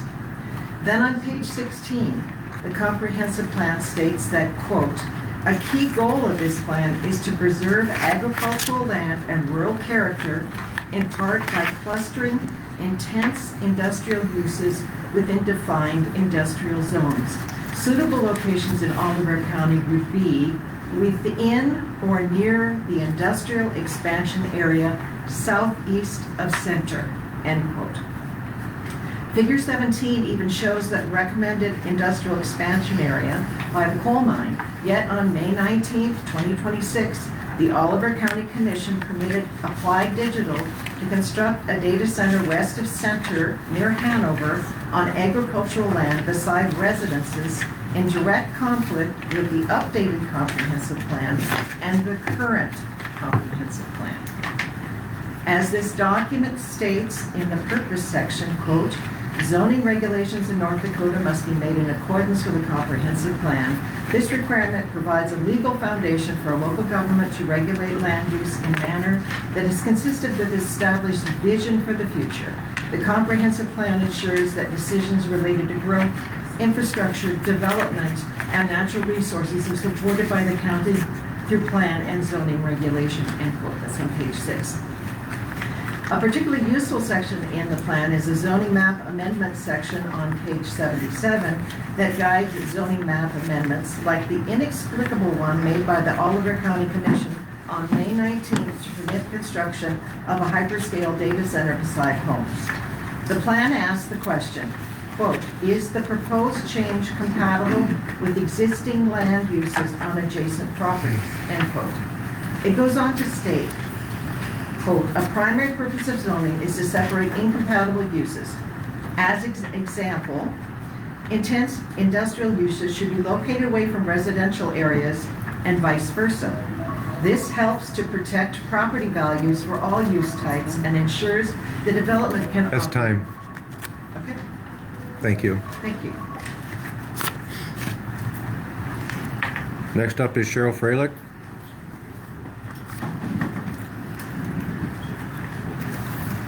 Good evening, planning and zoning members. My name is Cheryl Freilich. I am employed by BNI Coal, and I'm here tonight representing our broader organization, Allegiant Minnesota Power. First of all, I want to thank you for the opportunity to provide comments on the draft Oliver County 2050 Comprehensive Plan. The following comments are focused on improving clarity, consistency, and defensibility of the plan as it relates to energy development, while maintaining the county's stated goals around rural character and natural resource protection. The plan would benefit from clarifying that scenic area designations and viewsheds considerations are guidance tools, not restrictions on development projects that are otherwise compliant with county ordinances. Several sections introduce subjective or absolute language that could create unintended barriers to energy, wind, and other energy projects, despite other portions of the plan supporting energy development. In the interest of time, I would like to offer just the pages that we've gone through and where we have suggested revisions to those pages, and then I would be happy to provide both the planning and zoning and the county commission with the written revisions that we would like to recommend for your consideration. So first, page 44, page 49, page 57, page 78. And again, we have some recommended revisions that I'd be happy to share for your consideration. The plan recognizes existing wind projects and identifies energy as a key component of the county's economy. The revisions would align scenic area and land use language with the plan's broader policy objectives and ensure consistent application during zoning and permitting. Thank you for your consideration. I appreciate the work that has gone into the draft and the opportunity to provide input. And I hope that we'll have an opportunity to have a second hearing, as I saw on the agenda that this was the first hearing for this particular topic tonight. And thank you. And just for clarification for the record, didn't you guys have a representative at the steering committee meetings? We did. We had Greg Petrick and then from Minnesota Power, Carly McLeod. Okay. I was just curious why, like the copies and the drafts that they got they could have brought what you're offering Sure. to one of And I these can meetings. answer that, Chair Wilkins. Greg received, he attempted since March to get hard copies, and because it's such a large file, he wasn't able to receive that. And then when he came and requested a flash drive copy of it a couple months ago, and ultimately he received the documents right around June 16th. So we've had it for about a week, a little over a week. Okay. So, yeah, I hope that helps. Yeah, thank you. Next up is Katie Simon.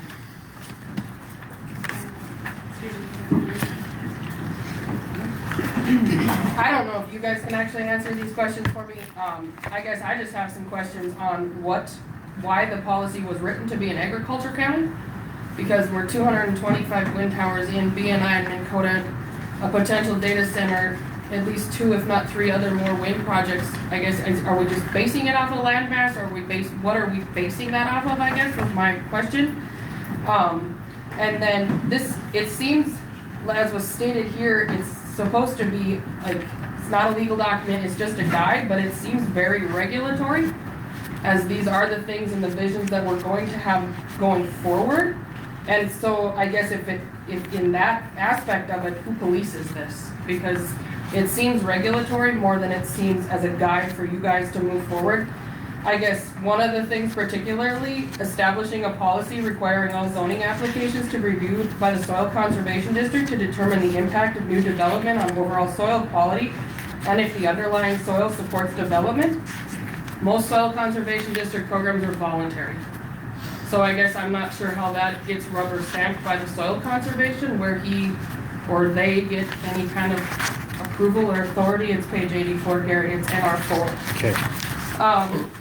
So that, again, and then if along that aspect too, if we're in this, is a regulatory, it's not a legal document, it's just a guide, and we're worried about something like in the natural resources section on soil degradation and erosion.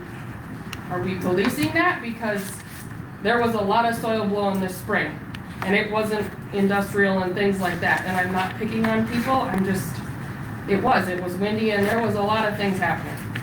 And our farmers, as far as I'm concerned, are following the farming practices, 99% of them in here that are, and this stuff is still happening. So there's no way to regulate it unless you're gonna tell them they can't plant soybeans, and I don't think that's gonna go over very well. And then there were a few contradicting statements. They wanna limit subdivisions, but in the front, we're gonna promote growth. And I guess it's a hard county to promote growth in right now, besides industry, because nobody's willing to give up 10 acres and a house for somebody to come to this county and build and create a family farm, and that opportunity doesn't exist because nobody wants to give up that land. So where is the growth in this county, I guess? That's my question. And like I said, it just seems very regulatory versus something that is supposed to be just a vision and a guide. So that was my questions. And I, like Cheryl, would possibly like a second reading to maybe get some answers on those questions, if that's possible.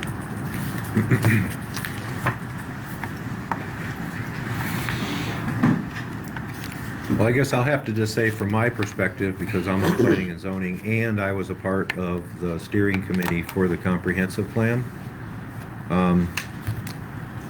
Industries didn't have any representation at the steering committee. There was nobody that came into the steering committee and spoke up for the wind energy and spoke up for data centers and spoke up for the power plants. Made the thing though, and it's only been finalized since March, but the Red Butte Wind project didn't. And that's been well known for 10 years.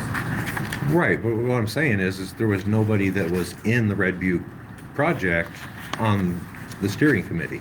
So the views and opinions of growth of energy was not within the meeting to have things like that added in.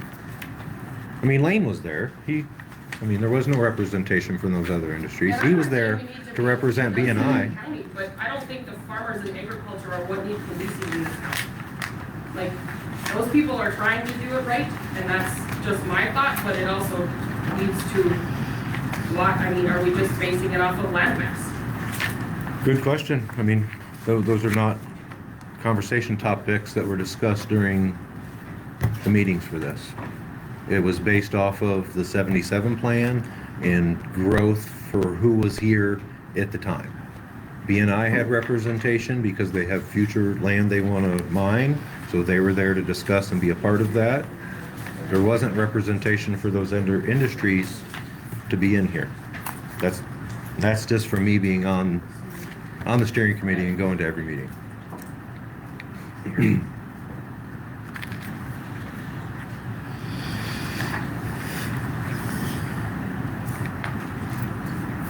Anybody on the board have comment?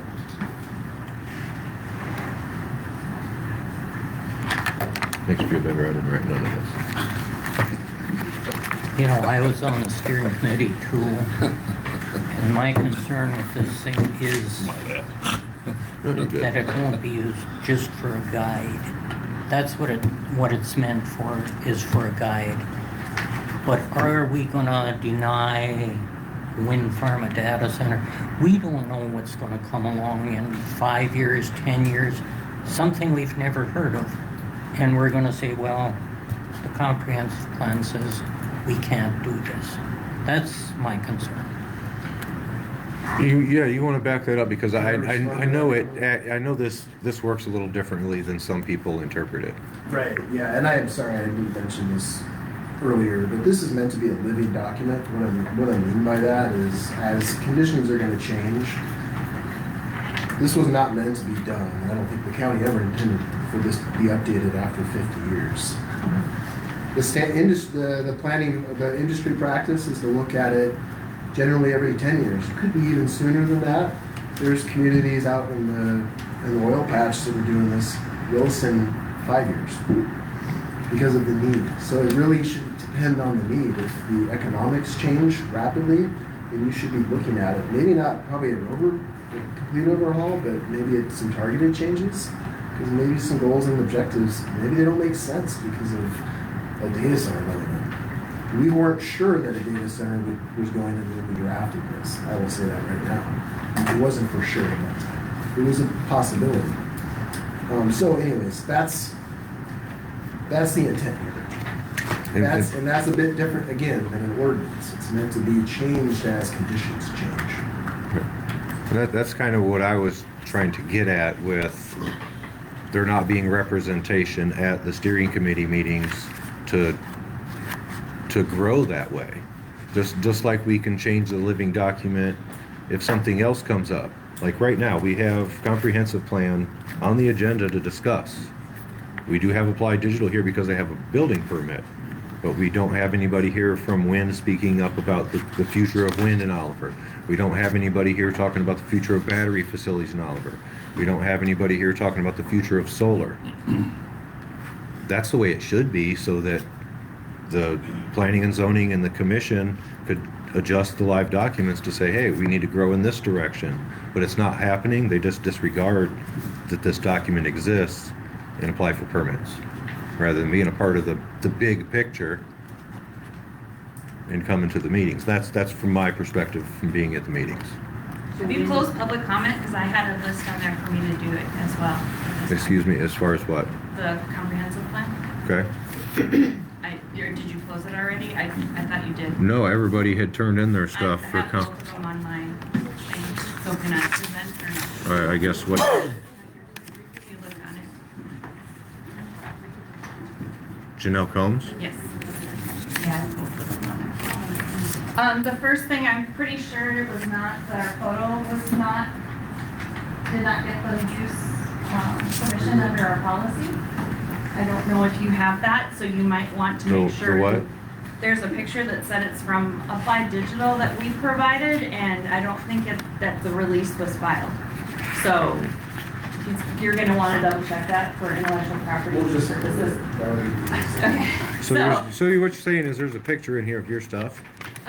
He's saying it was provided by us, but we have a policy. You have to go through corporate to get that, and I don't see the stamp on here, so. What page is that on? It's on page 17.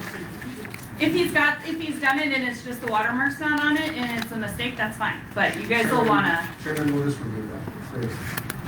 Oh. That seems like a minor detail. Okay. just giving you notice before Yeah. it becomes something of the record and then there's issues. So on page 17 and 16, you do have some conflicting information, and of course, I know the county commission is the one, this isn't effective until the county commission adopts it. Correct. But they've already dealt with whether the model code would be, should be able to adopt, they've already dealt with that, and also that they have dealt with the fact, and I think because they've changed the zoning as to why that happens, obviously no one was looking to cite a data center when you started your steering committee to understand. By putting it in that location essentially provides no ability to cite a data center. So that surely is not the intent, I'm sure, of the steering committee. So that last sentence is not what happened. There's other industrial areas as well within the county. The other part, and Scott and I have actually been on a comprehensive plan steering committee together.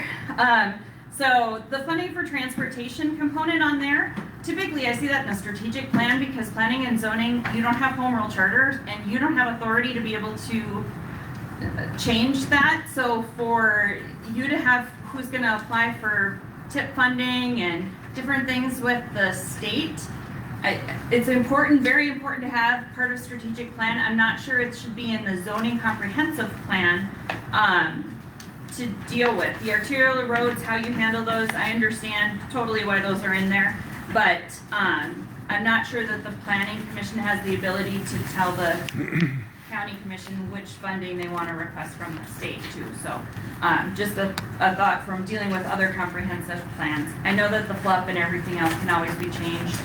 That happens all the time in North Dakota.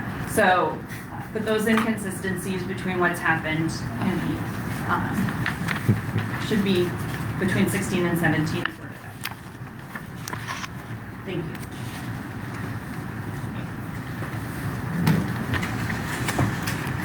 Yeah, so I guess to you from SRF, if there's any conflicting information that's found in here.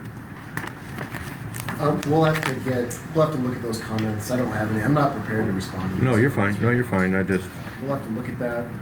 Again, it's a policy document. It's not. I didn't expect an industry attorney to be making comment on Yes, and we'll have to look at the that comprehensive more plan. closely. And I can answer with respect to the transportation issue. Again, this isn't just for your board. There are definitely things in here that don't have to do with this board. Transportation is one of them. So Yep, that's a county commission issue. As Yep. was mentioned earlier tonight. So. right, exactly. Thank you. It does talk about being a legal foundation for local government to regulate land use. So the word regulate is in there. That's maybe something that should. Well, this is the guide for the regulations. Well, were those guides followed for slating of the data center? This one's not implemented yet, so it's not the guide yet. The 77 one doesn't have anything. Yeah, the 77 one didn't have anything, and no, it wasn't used.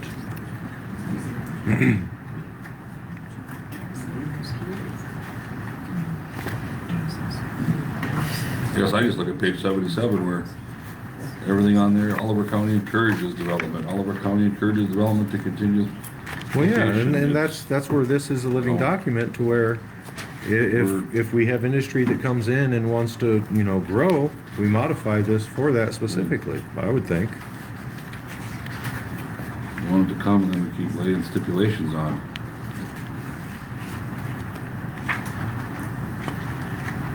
Yeah, this is just, from what I understood, being invited to participate.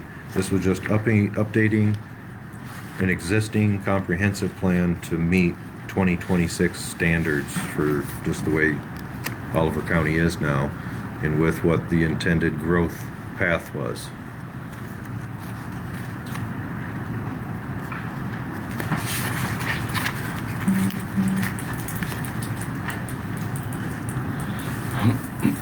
So we're gonna have a second reading on it?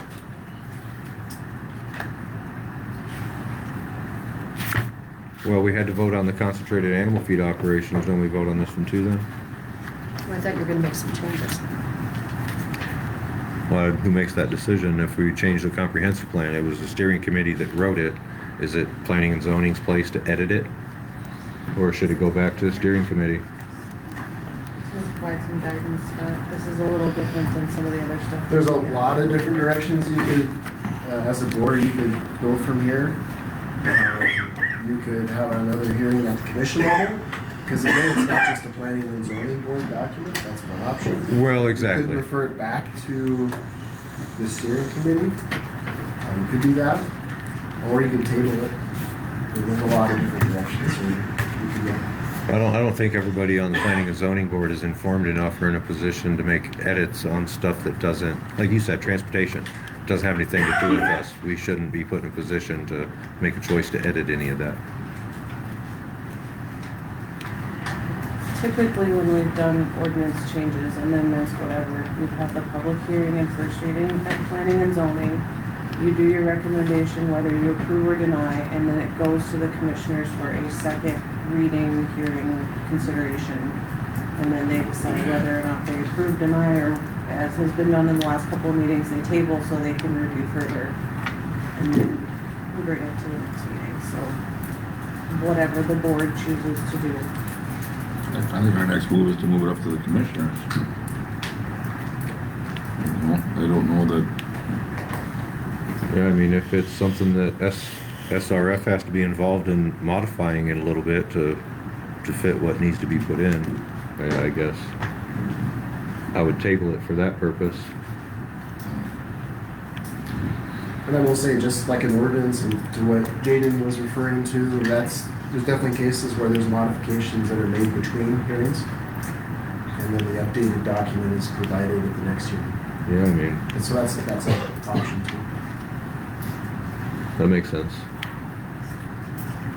Just because there's some of it that doesn't have anything to do with planning and zoning. Yes, I would need the specific recommendations for changes so that I can provide that to SRF. And then. Well, I would we remove give the them applied picture so original. you don't get sued for copyright infringement. I guess if the suggestions that were provided in public comment tonight, if they could be emailed to me so that I can get them to Scott and David to update, and then I can provide the commissioners with the original document and then the changes, the recommendations, because ultimately it's up to the commissioners to decide whether they want those changes. So anybody that provided public comment with suggestions, can you please email me?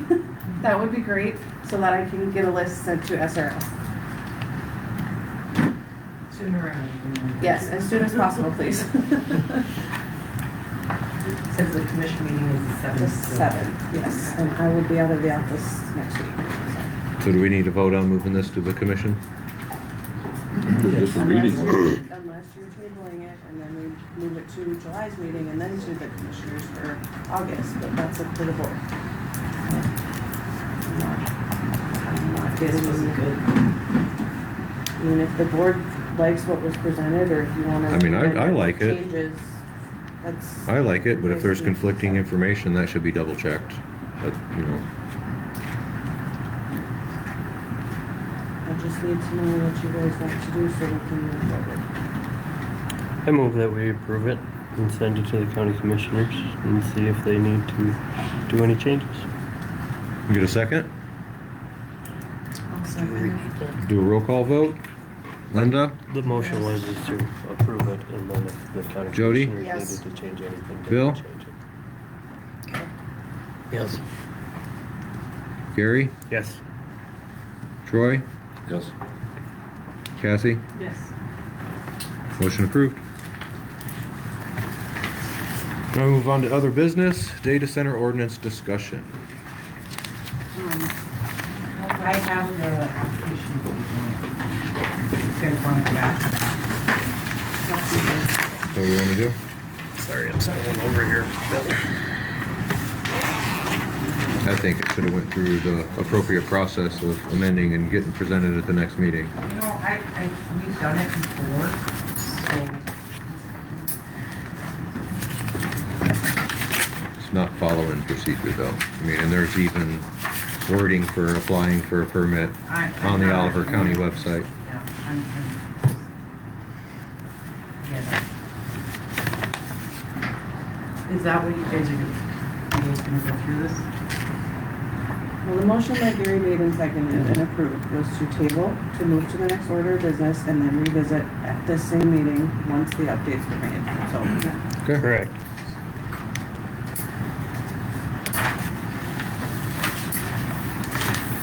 Do you? Yep. And then if I could address those documents as well, now that I've had a chance to review them. That were provided by the attachment.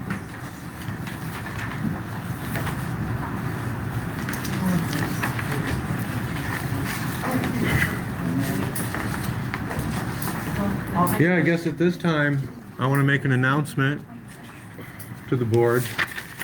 I'm going to resign my position as the chairman of the board. I no longer want to be the chairman of the board. And at this time, it is effective immediately. And I would like to nominate Jody to be the new chairman of the board.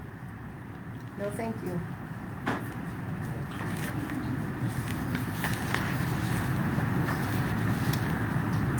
Any additional nominations?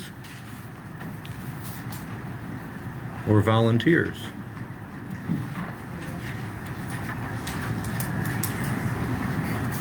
I nominate Gary. I decline respectfully. Can I just ask the process, since you resigned, does it?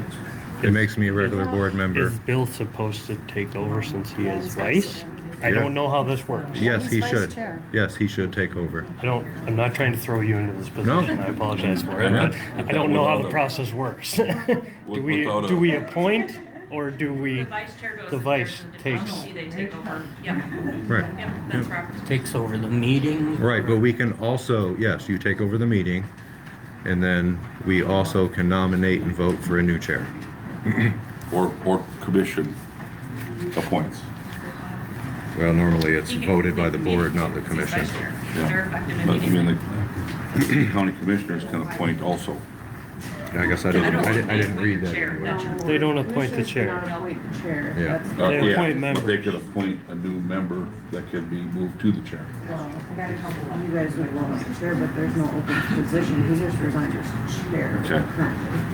I mean, it'd be different if he resigned as a board member altogether. Then they would appoint somebody who you guys would want to make the Gotcha. chair. vice chair. Gotcha. Yeah,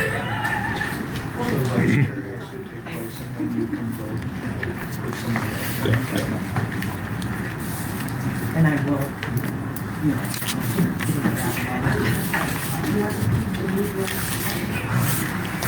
And those to him. we get these now? We need to accept his, Okay, so I'm gonna just take the minutes. but I mean, it's right, we have to accept that through the board, right? What? A resignation. No. As the chair, I don't I'm just asking. know. We've had people resign from planning and zoning and they just stop showing up. Okay. So, I'm just asking if that's something that has to be, it's not a city council that has to. Well, I mean like an elected position. right, okay. Okay, where are we at? Data center discussion. Bill is chair, vice president. Oh, yes, we're revisiting that. Well, he just takes. We're over. back onto this. He'd be vice president, Here's chair. where we are Okay, now. okay, So now, we address 1096. okay. So, we're back to the data Bill, center can you speak up? I'm having a hard time hearing. Thank application. you. What are your thoughts? I'll make a motion to approve. I think, 1096, I think Janelle wanted to. Janelle wanted to clarify. Respond to the- It's still got H3 on it for the second Yeah, building. That's a use type. Those are the building code use types. I know, okay. So there's two different use types within our building, in the data center. And Okay, then the I other was under part- the impression that one of them represented B1 and the other one represented B2. No, B1 and B2 are both data centers, so Okay. when we do the building application for that one, it'll be the same two use codes. The part. So is that a internal code to you? No, that's industry-wide. We've put that on all the other. No, I was just asking. Yeah, no, it's an industry-wide code. And then I also provided, because it was questioned what the difference is between those uses, you can see the picture that's on there. And you see how it's got the glass type of area, that's that smaller area that you had asked about. Yep.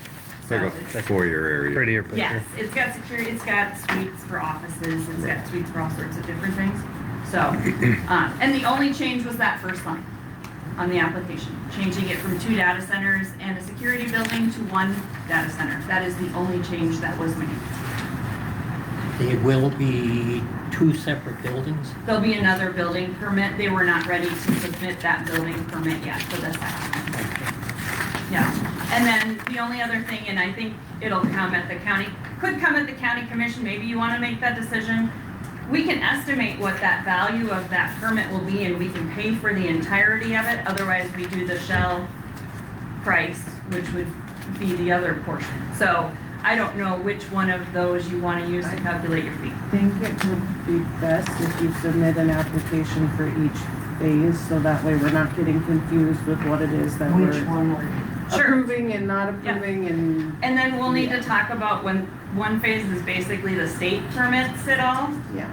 And so maybe we can talk about Yes. that, if Yep. that's okay Yep. with you? Yep. Okay, so we'll work through that. So this is basically your shell of the building. This is not going to be the electrical, any of that type of stuff. This is the shell and foundations and, Why isn't it like a normal construction project? Why isn't it all fall under the same thing?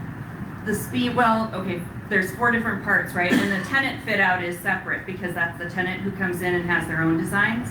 So they would submit their own building permit. That's on the interior portions. In terms of the building, that is quite common in North Dakota, and it happens in commercial, where we will sometimes have a foundation permit, we'll have different components to it. The reason is tech moves extremely fast.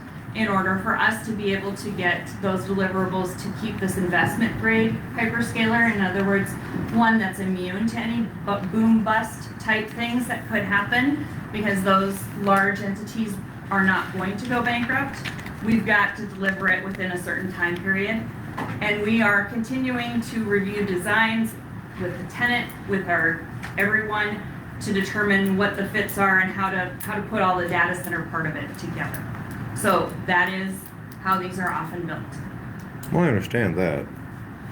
I think it's odd that a building permit excludes stuff that a tenant is gonna build. A lot of times in commercial office space, you will have blank floors in multi-story buildings that it's basically kind of bare. And then you go and put everything in the way that you want it to be and how you set up the offices, one might want 5 offices, one might want 1, however they do that. I mean, I've looked at commercial space, it's bare bones until there's been a first tenant in the building. That's typically how a lot of those are done, not data center, in North Dakota commercial spaces. With all the banks in Bismarck, that's how they're usually done. Build to suit. Correct. Yep. Because you just don't know how many offices or how you want it laid out. I guess the reason I'm saying it's because in Oliver County, obviously, we're not building to suit buildings, so how that next entity is gonna come in and apply for that permit, instead of saying, oh no, we're just moving a bunch of refrigerators in, it's, equipment, not building.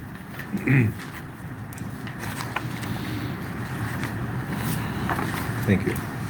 Okay. So, any other questions on the information I provided? Hopefully that answers your question about why the 2 different codes and what it looks like with that amount. In terms of all of these memorandums and everything that has been submitted, first of, I've talked briefly about all of the reasons why legally these are not true. We can even see in here that it says that these things are to be provided to the county commission, not to planning and zoning. So obviously they're the ones who approve the final building permit. You guys can only recommend approval or denial of a building permit. So it would have to be met with them. there was no aquifer agreement, septic system, those things are that we have to do that, and our zoning is not going to allow us to do those types of things. So there's no agreement to not break the law.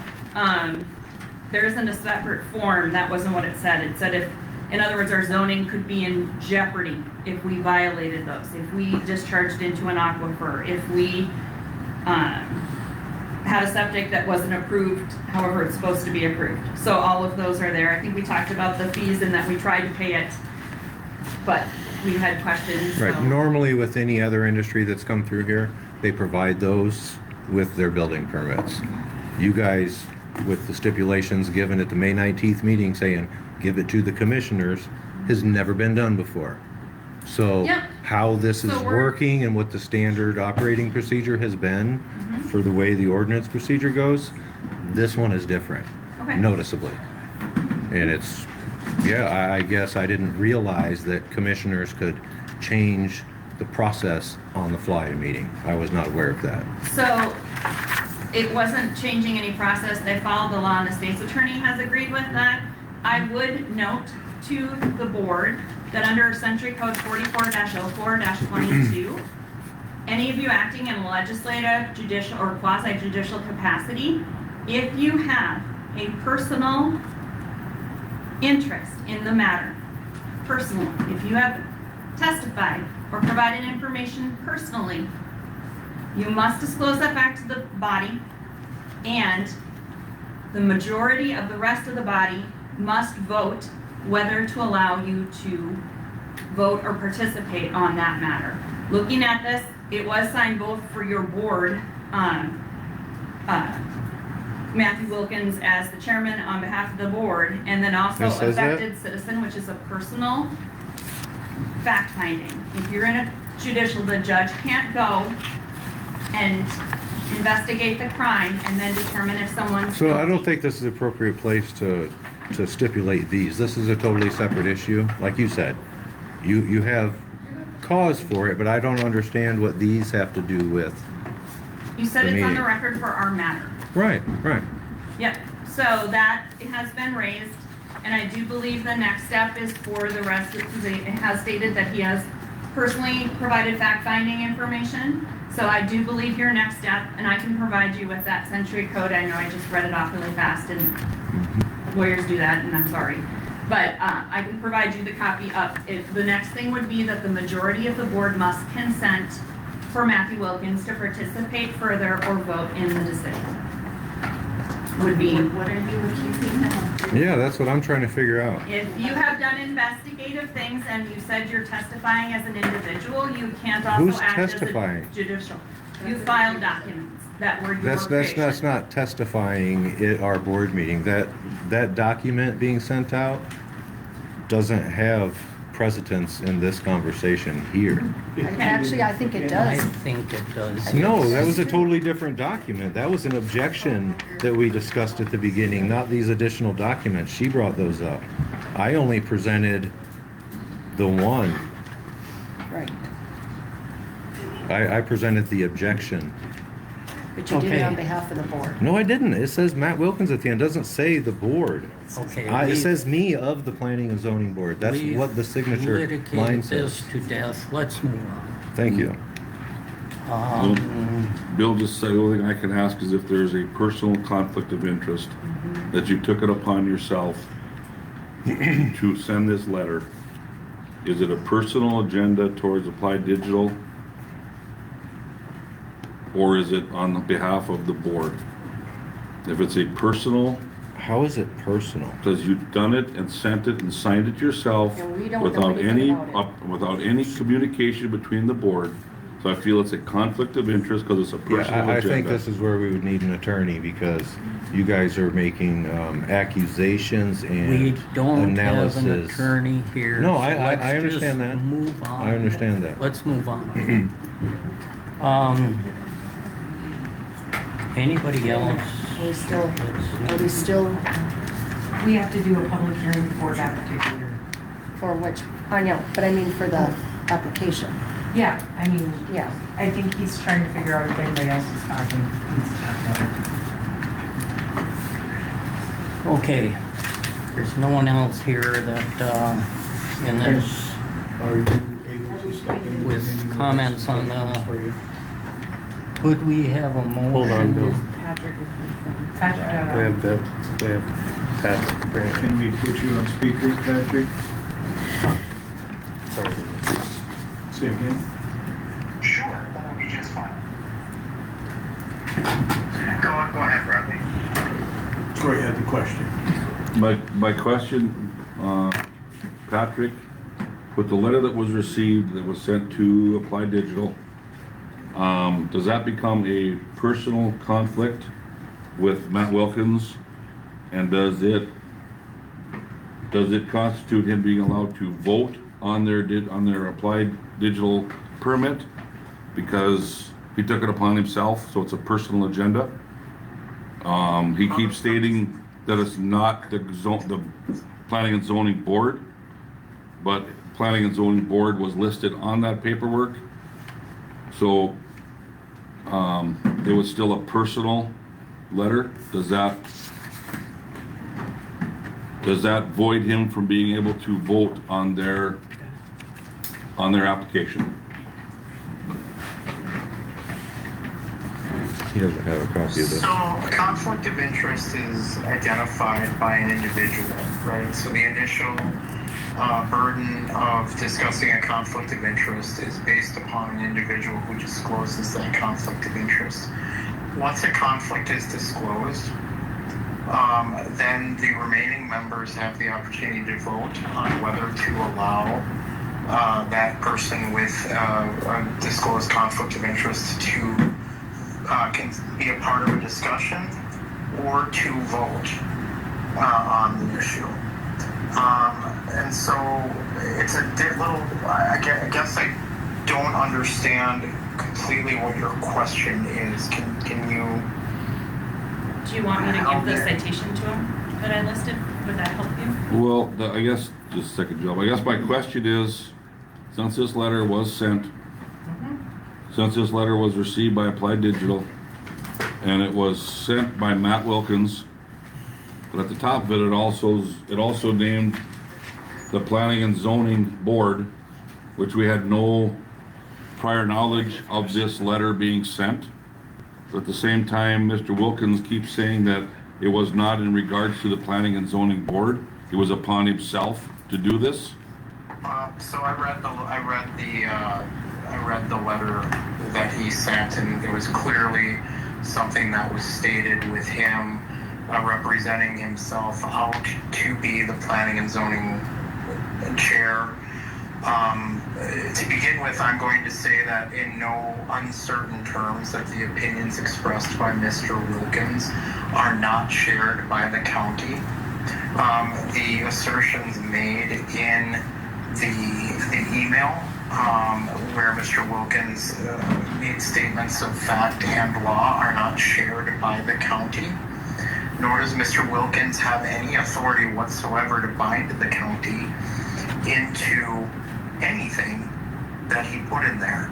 So to the extent that Mr. Wilkins believes that he can take action on behalf of the county, that is simply not true. There is a specific procedure that needs to be followed when an individual believes that a company or somebody else has violated zoning ordinances, and that procedure needs to be followed. It does not fall upon a single person, much less the chair of the Planning and Zoning Board, to make a determination in the manner that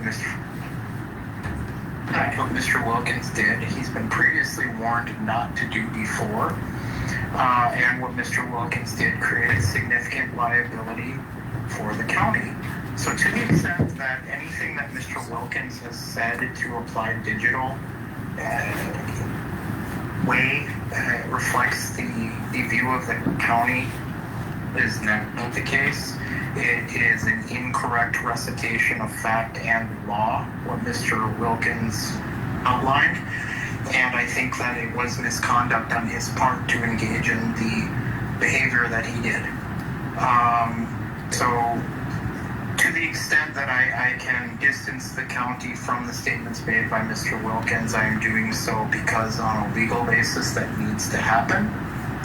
And to curtail any potential liability on behalf of the county, I want it to be very clear that the county did not authorize, nor do they endorse the views of Mr. Wilkins.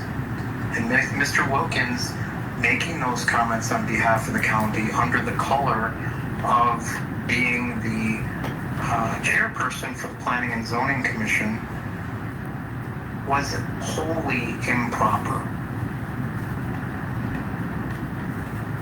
I don't think that answers your questions about conflict of interest, and I'm sorry for that. All I can do is say that a person is initially required to bring a conflict of interest to the attention of the governing body, and then the governing body will vote to allow whether to allow that person to engage in discussion or to vote.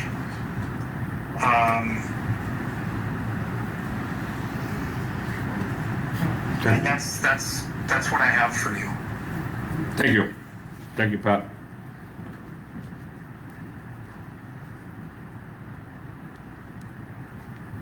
So at Are this, there any other questions or anything else that I can address or discuss? Hey Patrick, this is Matt Wilkins. So, in layman's terms, what you're saying is in order for there to be a conflict of interest, I myself would have to bring the conflict of interest to the board and let them decide whether they can let me vote or not. And just so you're aware, on the record, I did say multiple times that the county has nothing to do with me sending those letters, that I sent them as myself, as the chairman. Matt, let me just stop you. The problem with that is that you identified yourself as the planning and zoning chair, and you made statements requiring them to immediately cease engaging in construction activities. You had no right to do that. And in fact, what you did was illegal. And what you did is you created serious liability for the county. So no, it's clear what you were doing. It's clear the intent that you had, and it's clear the message that you were sending. So no, Matt, I think it's clear what you're trying to do here. That being said, if you don't believe that there's a conflict and you would like to dig your heels in and take a position that you should be allowed to vote, go right ahead. But understand, I hope that you're hearing what I'm saying. I hear you. That's why you're on the phone, is because we're trying to get the answer to the conflict of interest. I'm not stating anything either way. We called you to do it. Matt, your actions spoke louder than words. And what you did speaks volumes for what your intentions are. So you go ahead and you take whatever steps you think are appropriate right now, but just recognize that what you did was improper. Okay. And State's Attorney Waters, just because I threw Century Code, so that you're aware, 440422, when you're in a quasi-judicial, it provides the member must disclose if they have a personal interest in the matter. And then it is to go to the board, as you said. But it does state, just that was brought up, and I did mention that on the record before you were on. No, so I want you aware. You're absolutely correct. And if Mr. Wilkins is going to claim to not have a personal conflict with respect to the data center issue, he can sure go ahead and make that claim. But I would encourage people to be very honest at this point, because making false statements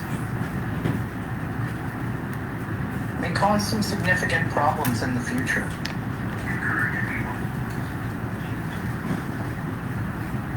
So, with that being said, is there anything else that I can do at this moment? Yes. With the understanding that my office is now going to have to take a look into certain things that were done. We have one other sorry, Patrick, we have one other question, if you could clarify for us, please. Matt did step down as chair. At that time, vice president, which would be Bill, would step into control of the meeting, correct? Correct. Is that what you wanted? Okay. So do they vote chair next time? And then, so we would come back at next meeting to fill that position as chair and vice president. I mean, you could certainly do that now. I believe if I remember correctly, the statute requires when a vacancy occurs that it be immediately appointed. The difficulty that you have is that you can certainly appoint a new chair today, but the County Commissioners are going to be responsible for appointing a new member on the board. He didn't, if somebody were to step down, he just stepped from chair back to board, but not off of board completely. Well, I can't force anybody to do anything. I have no further comment on that other than to say that my office will be taking a very close look into Mr. Wilkinson's actions. Okay, any other questions? Thank you, Mr. Waters. Thank you. You're welcome. Thank you. Okay, With that being said, I will say that if me being against the process that is taking place with Applied Digital and their building permit, then yes, it is a conflict because I think it's wrong. I will admit that. Okay. I think according to what I've been learning for planning and zoning, the way the processes have gone with every other industry, and the way the processes are happening with this one, I think it's wrong.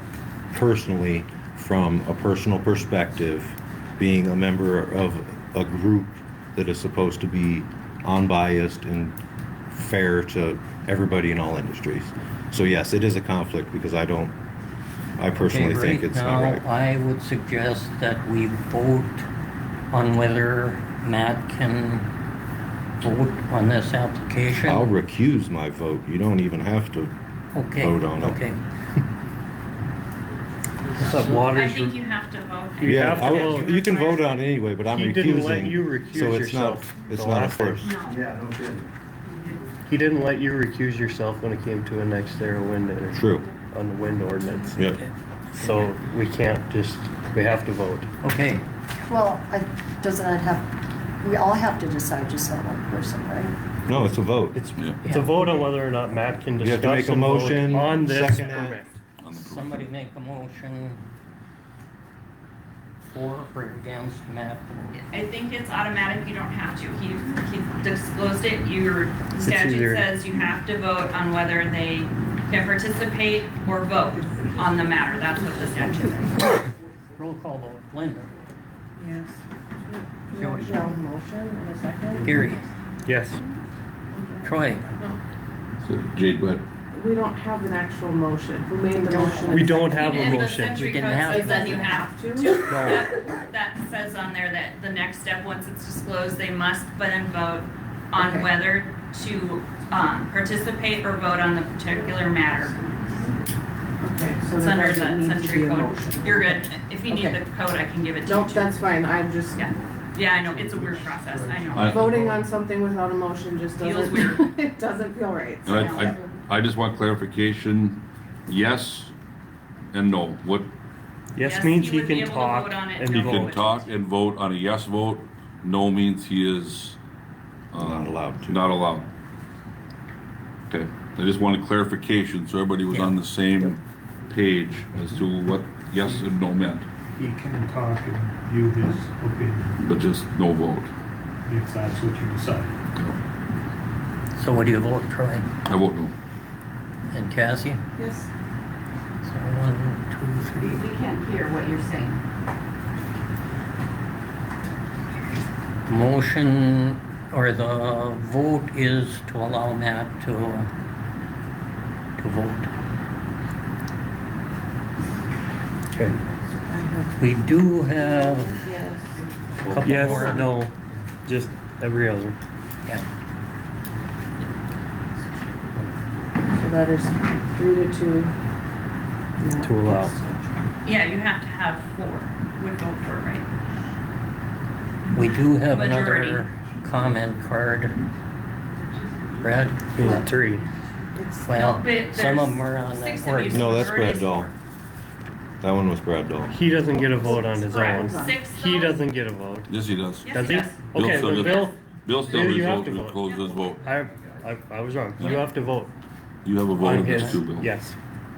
I didn't think you did either, but you do. I vote no. I can't. So then we're tied. If you don't have the majority approved, then he can't participate in it. Okay. Yep.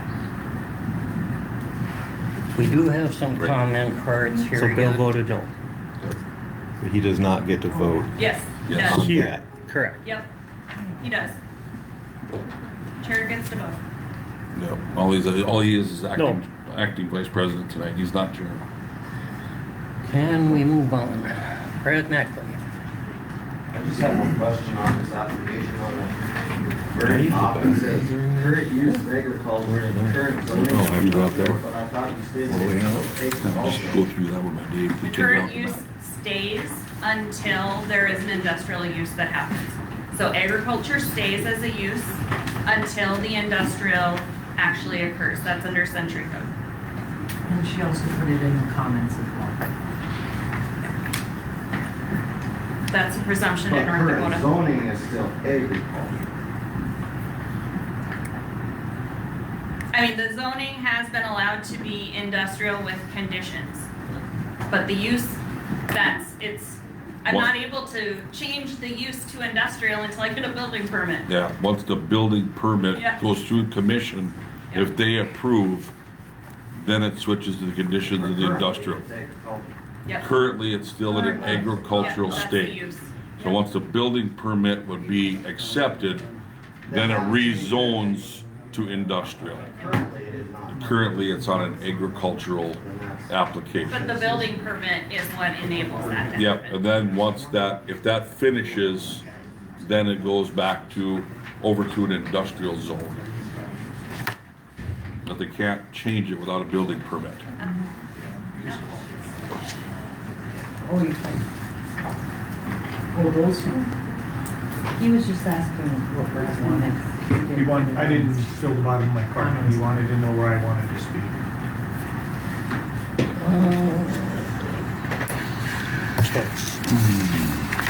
What did you say, Brad? Bill asked me what portion of the meeting I wanted to speak at. Oh. Because he didn't put He it hadn't on. written it on there, so. We're done with the data center ones. No, I have a comment there. Nope, we never went to that yet. Oh, okay. We're still on building Okay. permit. Go ahead. Are you in data centers now?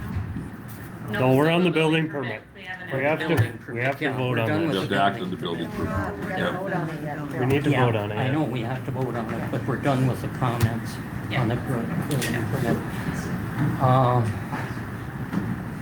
Is there a motion? Third time, I will make the motion to approve 1096. To approve, okay. Is there a second? I'll second the motion. Is there any more discussion? I have a question. How are we supposed to make a recommendation for the county commissioners when we don't have all the information they're required to have before a building permit can be issued? All the conditions that they put on issuing a building permit, we don't have any of that, so how can we make a recommendation? I guess if Gary allows me. So I guess if I'm hearing your question right, because nothing's been moved forward yet, as far as a building permit approval, they wouldn't have water, they don't have sewer, they don't have a foundation, they don't have, for say the road, so the stipulations is what's required to be followed for the permit to be valid. So it goes to the commissioners say they approve. At that point, the stipulations in that ordinance, in their framework, has to be followed. If not, they pull their permit. Does that answer your That question? seems backwards to me. Shouldn't they have to do all of that Can- before a Can I permit can be address issued? it? Yes. Can I address your question? So I put those stipulations into place so that it would protect the county, because in the industrial zoning, there was no set regulations in place for data centers. And I wanted to protect the people of Oliver County, so all the emails, you gotta shake your head, but all the emails that I read, I took from those what you want, the public wanted in the ordinances to start with. But since our ordinances were either written so light or so strict, I couldn't adopt either one of those ordinances. So the only other option we had was to put it into industrial zoning and for us to place our own regulations on the industrial zoning, which I put in place that they cannot fill the data center with water from that site. They cannot inject into our deal, but all of that has to come place after the building permit has been approved. If they violate any of those, the building permit can be pulled.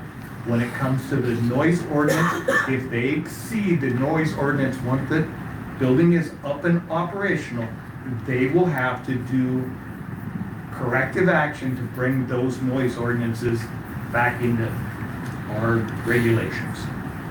Does that explain it any better? No. You gotta be recognized by the chair, not me. May I ask a question? Yes. My name's Katie Walker. I thought at the meeting that you guys rezoned the land, voted to rezone the land from agricultural to industrial, you put those conditions on that rezoning. So once, And now it seems like it's connected to a permit. So that's confusing, and I don't understand. Can you please explain? Jim, I've seen the document that was drafted from the minutes. So it provides the zoning is contingent on those restrictions that are above and beyond what the ordinances provide. So the discharging into an aquifer, it would be like, we've agreed not to contest that they added additional things on our zoning. It said before a building permit is issued, we have to file with the county, a sound study, whatever. There is no requirement in your planning and zoning ordinances for us to submit a sound study or whatever the other requirements are. That's not within the purview of the planning commission. It said before the building permit is issued, that's at the county commission level. You don't issue building permits. And all of those were said to be reviewed by county commission. It didn't say planning commission. So I think because those things are outside of what your zoning authority is, that's why the county commission put that on there. You're looking at this as a building permit in an industrial use for what we've presented. That's the question that's before you. County commission, whoever signs the building permits for the county, can't sign it until they check the boxes that the county commission has the sound study, has the road agreement, has the, I can't remember what else are the other things, but, I mean, it's all in there. It says it's county commission that has to do those things. So, just as a procedural thing. It's not within, because you guys are an advisory board that only has authority within your ordinances. But if we don't have all the information, how can we advise? Sure, so I think you have all the information that's required for industrial building permits in what I've provided. That was all that's been asked for any industrial application. So we've provided what is required for reviewing building plans with that. So that's typically how things are done, is that it's whatever the process is and whatever the authority is, you follow that for everybody to provide. You've got your form, we provided all the stuff on the form. We tried to pay the fee, but you know, we will pay the fee as soon as we can. now that you guys have determined what the number maybe is. And so, you know, those are the main things that come with it. And then if there's other questions you have in regards to the permit itself, which I showed you the rendering, that's not required to be provided for your permit, but you asked for it, so I provided it. Okay, I'm gonna call the vote, roll call vote to approve the building permit from Applied Digital. Linda, Yes. Jody, Yes. Gary, Yes. Troy, Yes. and Cassie. No. Motion carried.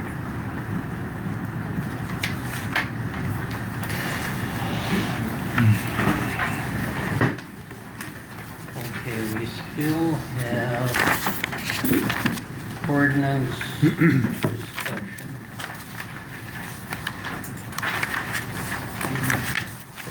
Jonathan Dagger. I guess if the- my question at this point is what ordinance? So there's no ordinance actually in front of anybody to look at. We have received submissions from Rick Oliver and Matt Wilkins, as of like the last meeting, which I presented to the board.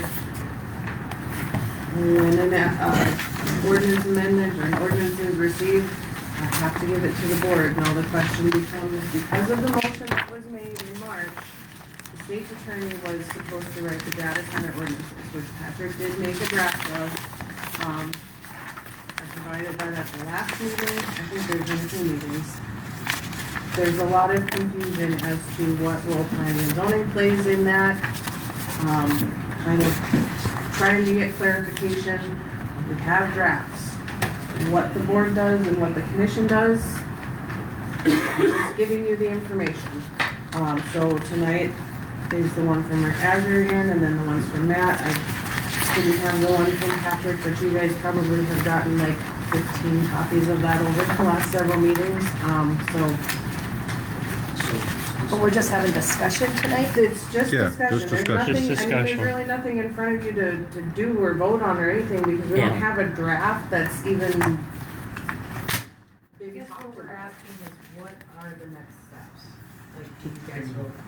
I don't think we do anything. The Well, I county think commission that's doesn't seem to what want to we- do anything with it. That's what we need to figure out. That's- That's what my And, name is on the board. I want to point to you, Brad, Yes. because you specifically said one ordinance was 2 Can I have weeks. my remaining 3 minutes? Oh, yeah.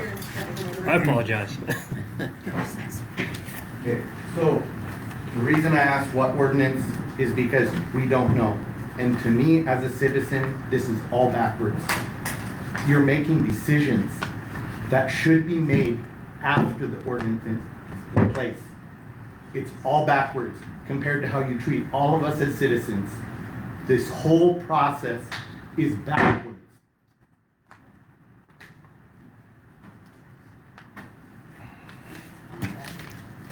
Lori Hammer.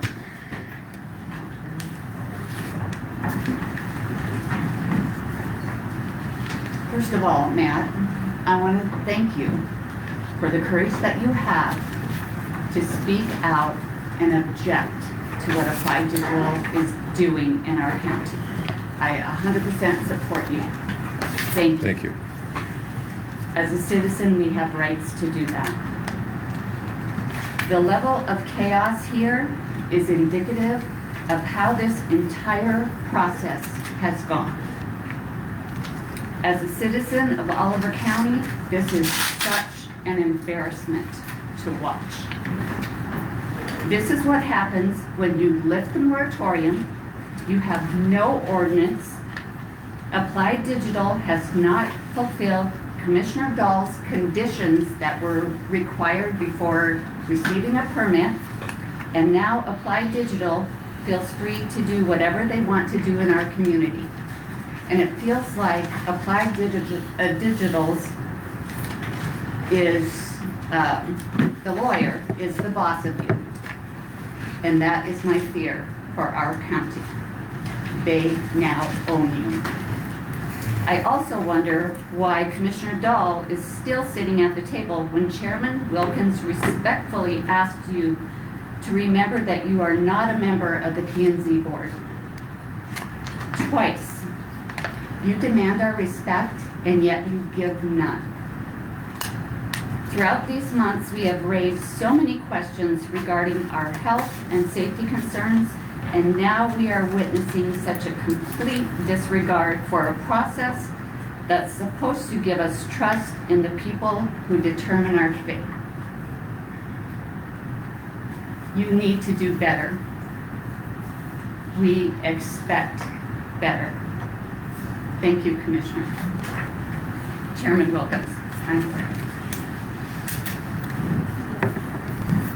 Brad, did you have? Yes. Are there any other comments? Mine the only card left? I don't have any other cards, no. Can I make a comment to you, Brad, once you get up there? You sure can. Thank you.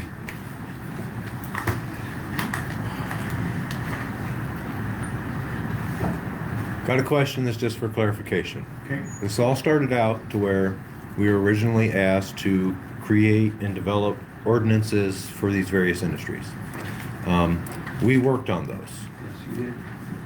The first one got tabled because we were waiting for the League of Cities and whatever to give us a template. That never took place. Then the data center stuff came up. I redrafted a new ordinance based off of the first original one, Okay. which got planning and zoning yanked from participating in the ordinance by Dave. Okay? Then Patrick put out the ordinance that was too weak. I put out the one that was too strong, he put out the one that was too weak. My question for you is, since you've been appointed, why haven't you brought that to the planning and zoning and told us what you wanted in it? So that we could recreate, right, so we could create what you expected in the ordinance instead of it turning into this scenario. I mean, it's June. Right. This started in February. It's actually up to you guys to bring it to me, not for me to bring it to you. Well, you have to give us the ideas of what you expect in it like you gave Will, them. But nobody has come to me to ask for that, is what I'm saying. Well, normally we had the portfolio holder at least show up and give some. Yes, and I just Matt, got criticized for showing up. Give him his 3 minutes. I know. That is not. I don't think his time started. I just had a question. Don't think we should.